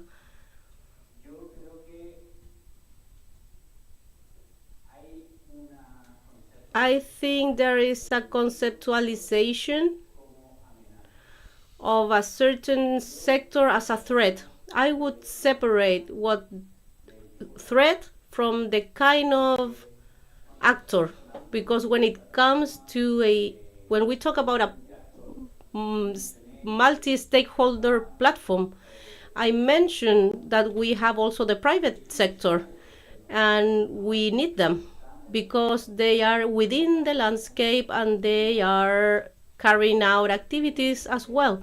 So we need to be able to generate and build a dialogue with that kind of actors or stakeholders, because there might be actions that will not go in favor of landscape restoration, and there might be stakeholders that might be building threats, or maybe owners, companies, different kinds. But we need to be able to sit together and try and change the behaviors that generate threats. So I think that dealing is not the proper term. I would say promoting dialogue, and we have to represent a perspective to communicate about the importance of restoration for all stakeholders, because when we talk about productive systems, for example, especially productive systems as the forest sector or agricultural sector, this depend on nature. Despite the fact they are cultivating plants that are foreign, or eucalyptus, corn, and rap. These are cultivars that have a purpose, but depend on the soil fertility, depend on water sources in different territories, and depend on the coexistence with other actors. So all of these need to be understood and work on to incorporate them in processes of action plan. Because action plans in the end try to approach threats and reverse damages and degradation of the landscape. Thank you, Trevor. Olivia, we have two more questions. Olivia, Paula Aravena asks about the relationship. Lots of people attend or go like botanic gardens to educate themselves, but there is also a reciprocal relationship. People not only go to receive the benefits, but they can also return nature with actions. Do you see a risk on a unilateral relationship? I'm not sure if I understand the question, sorry. Ya, si hay un riesgo de una relación más bien unidireccional, las personas van a los jardines botánicos.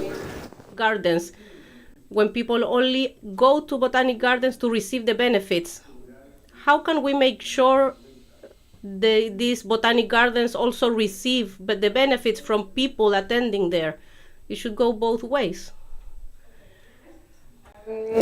Well, I suppose I'd say that I think we, as Botanic Gardens, we do automatically benefit from the visitors coming because obviously we need the visitors to come to our gardens to fund the work that we're doing. I wouldn't say I'd see it as a unilateral relationship, but more of an interaction. And we carefully try to put interpretation through the landscape so people can learn more about the plants and the work that we're doing. And that is actually an opportunity for us to pass those messages on to people so that actually, hopefully, it can have an impact on their own actions towards plants and change their relationship with plants. I hope that, really, when people come to the garden, it's not a unilateral relationship. I think it's really important for both parties.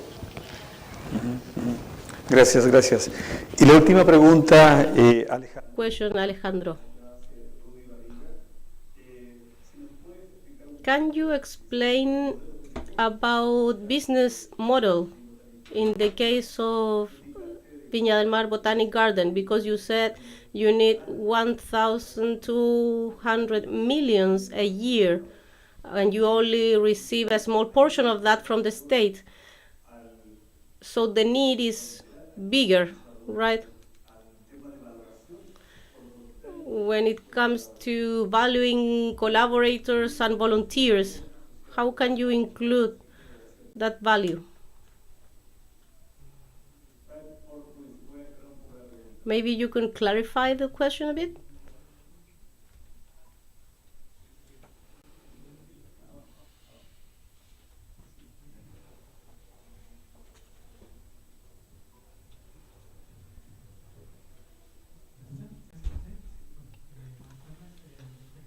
So thanks for this presentation, and I would like to know about business models related with Viña del Mar Botanic Garden. That is very important experience. As Alejandro said, you need 1,200 million a year, and I understand that there is an important contribution from volunteers, the community. That also has a value. Maybe financing is 1,200 millions, but there are other contributions from the contribution of the community and different organizations. Have you valued that? And if business models are evolving in time, do you have relationship with the private sector to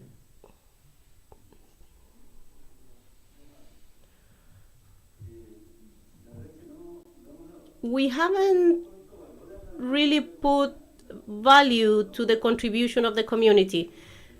People go there and contribute, but we haven't put a number to this. Every time they go in, they go like for free, you know, they don't pay a ticket or anything. We haven't valued that as an income for the botanic garden.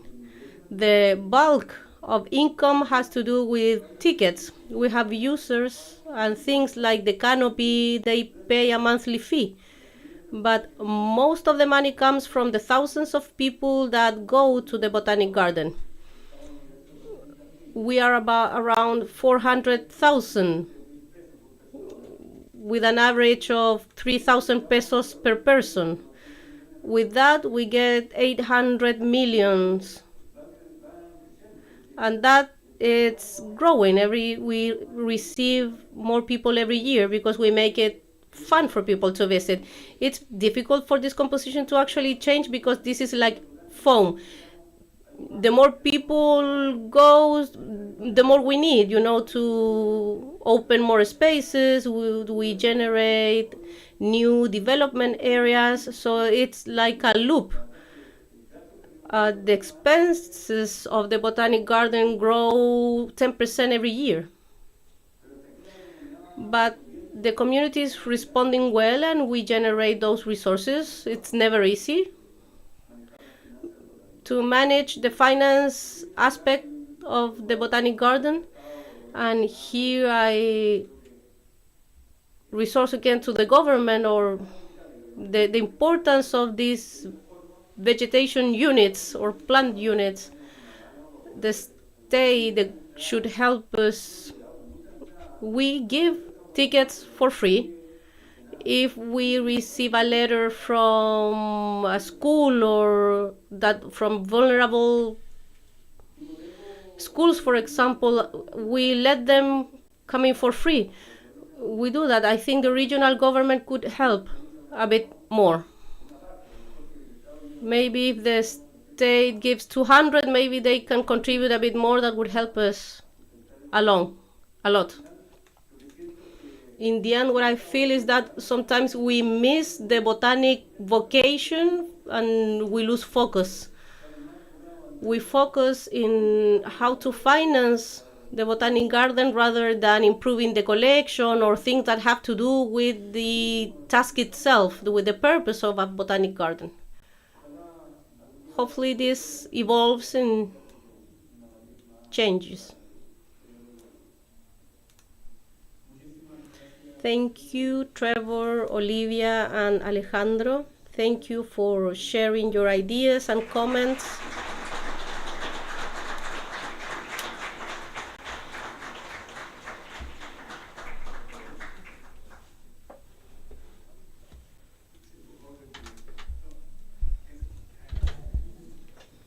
Please just stay here. So we have a present for our speakers today that Dr. Teoria will give them. First to Olivia, a small present. Thank you.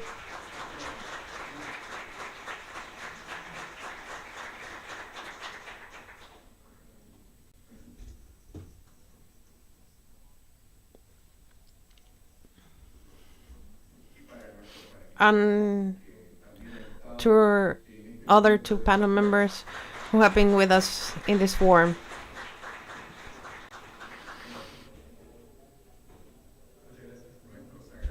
So we'd like to thank them all. Alejandro, Olivia, and Trevor. Thank you to our guests. Thank you, Dr. Echeverria, also for moderating the panel. We would like to finish in this way the morning block. Please come back and see us in the afternoon back at 2:30, and then we'll start the next panel. Thank you.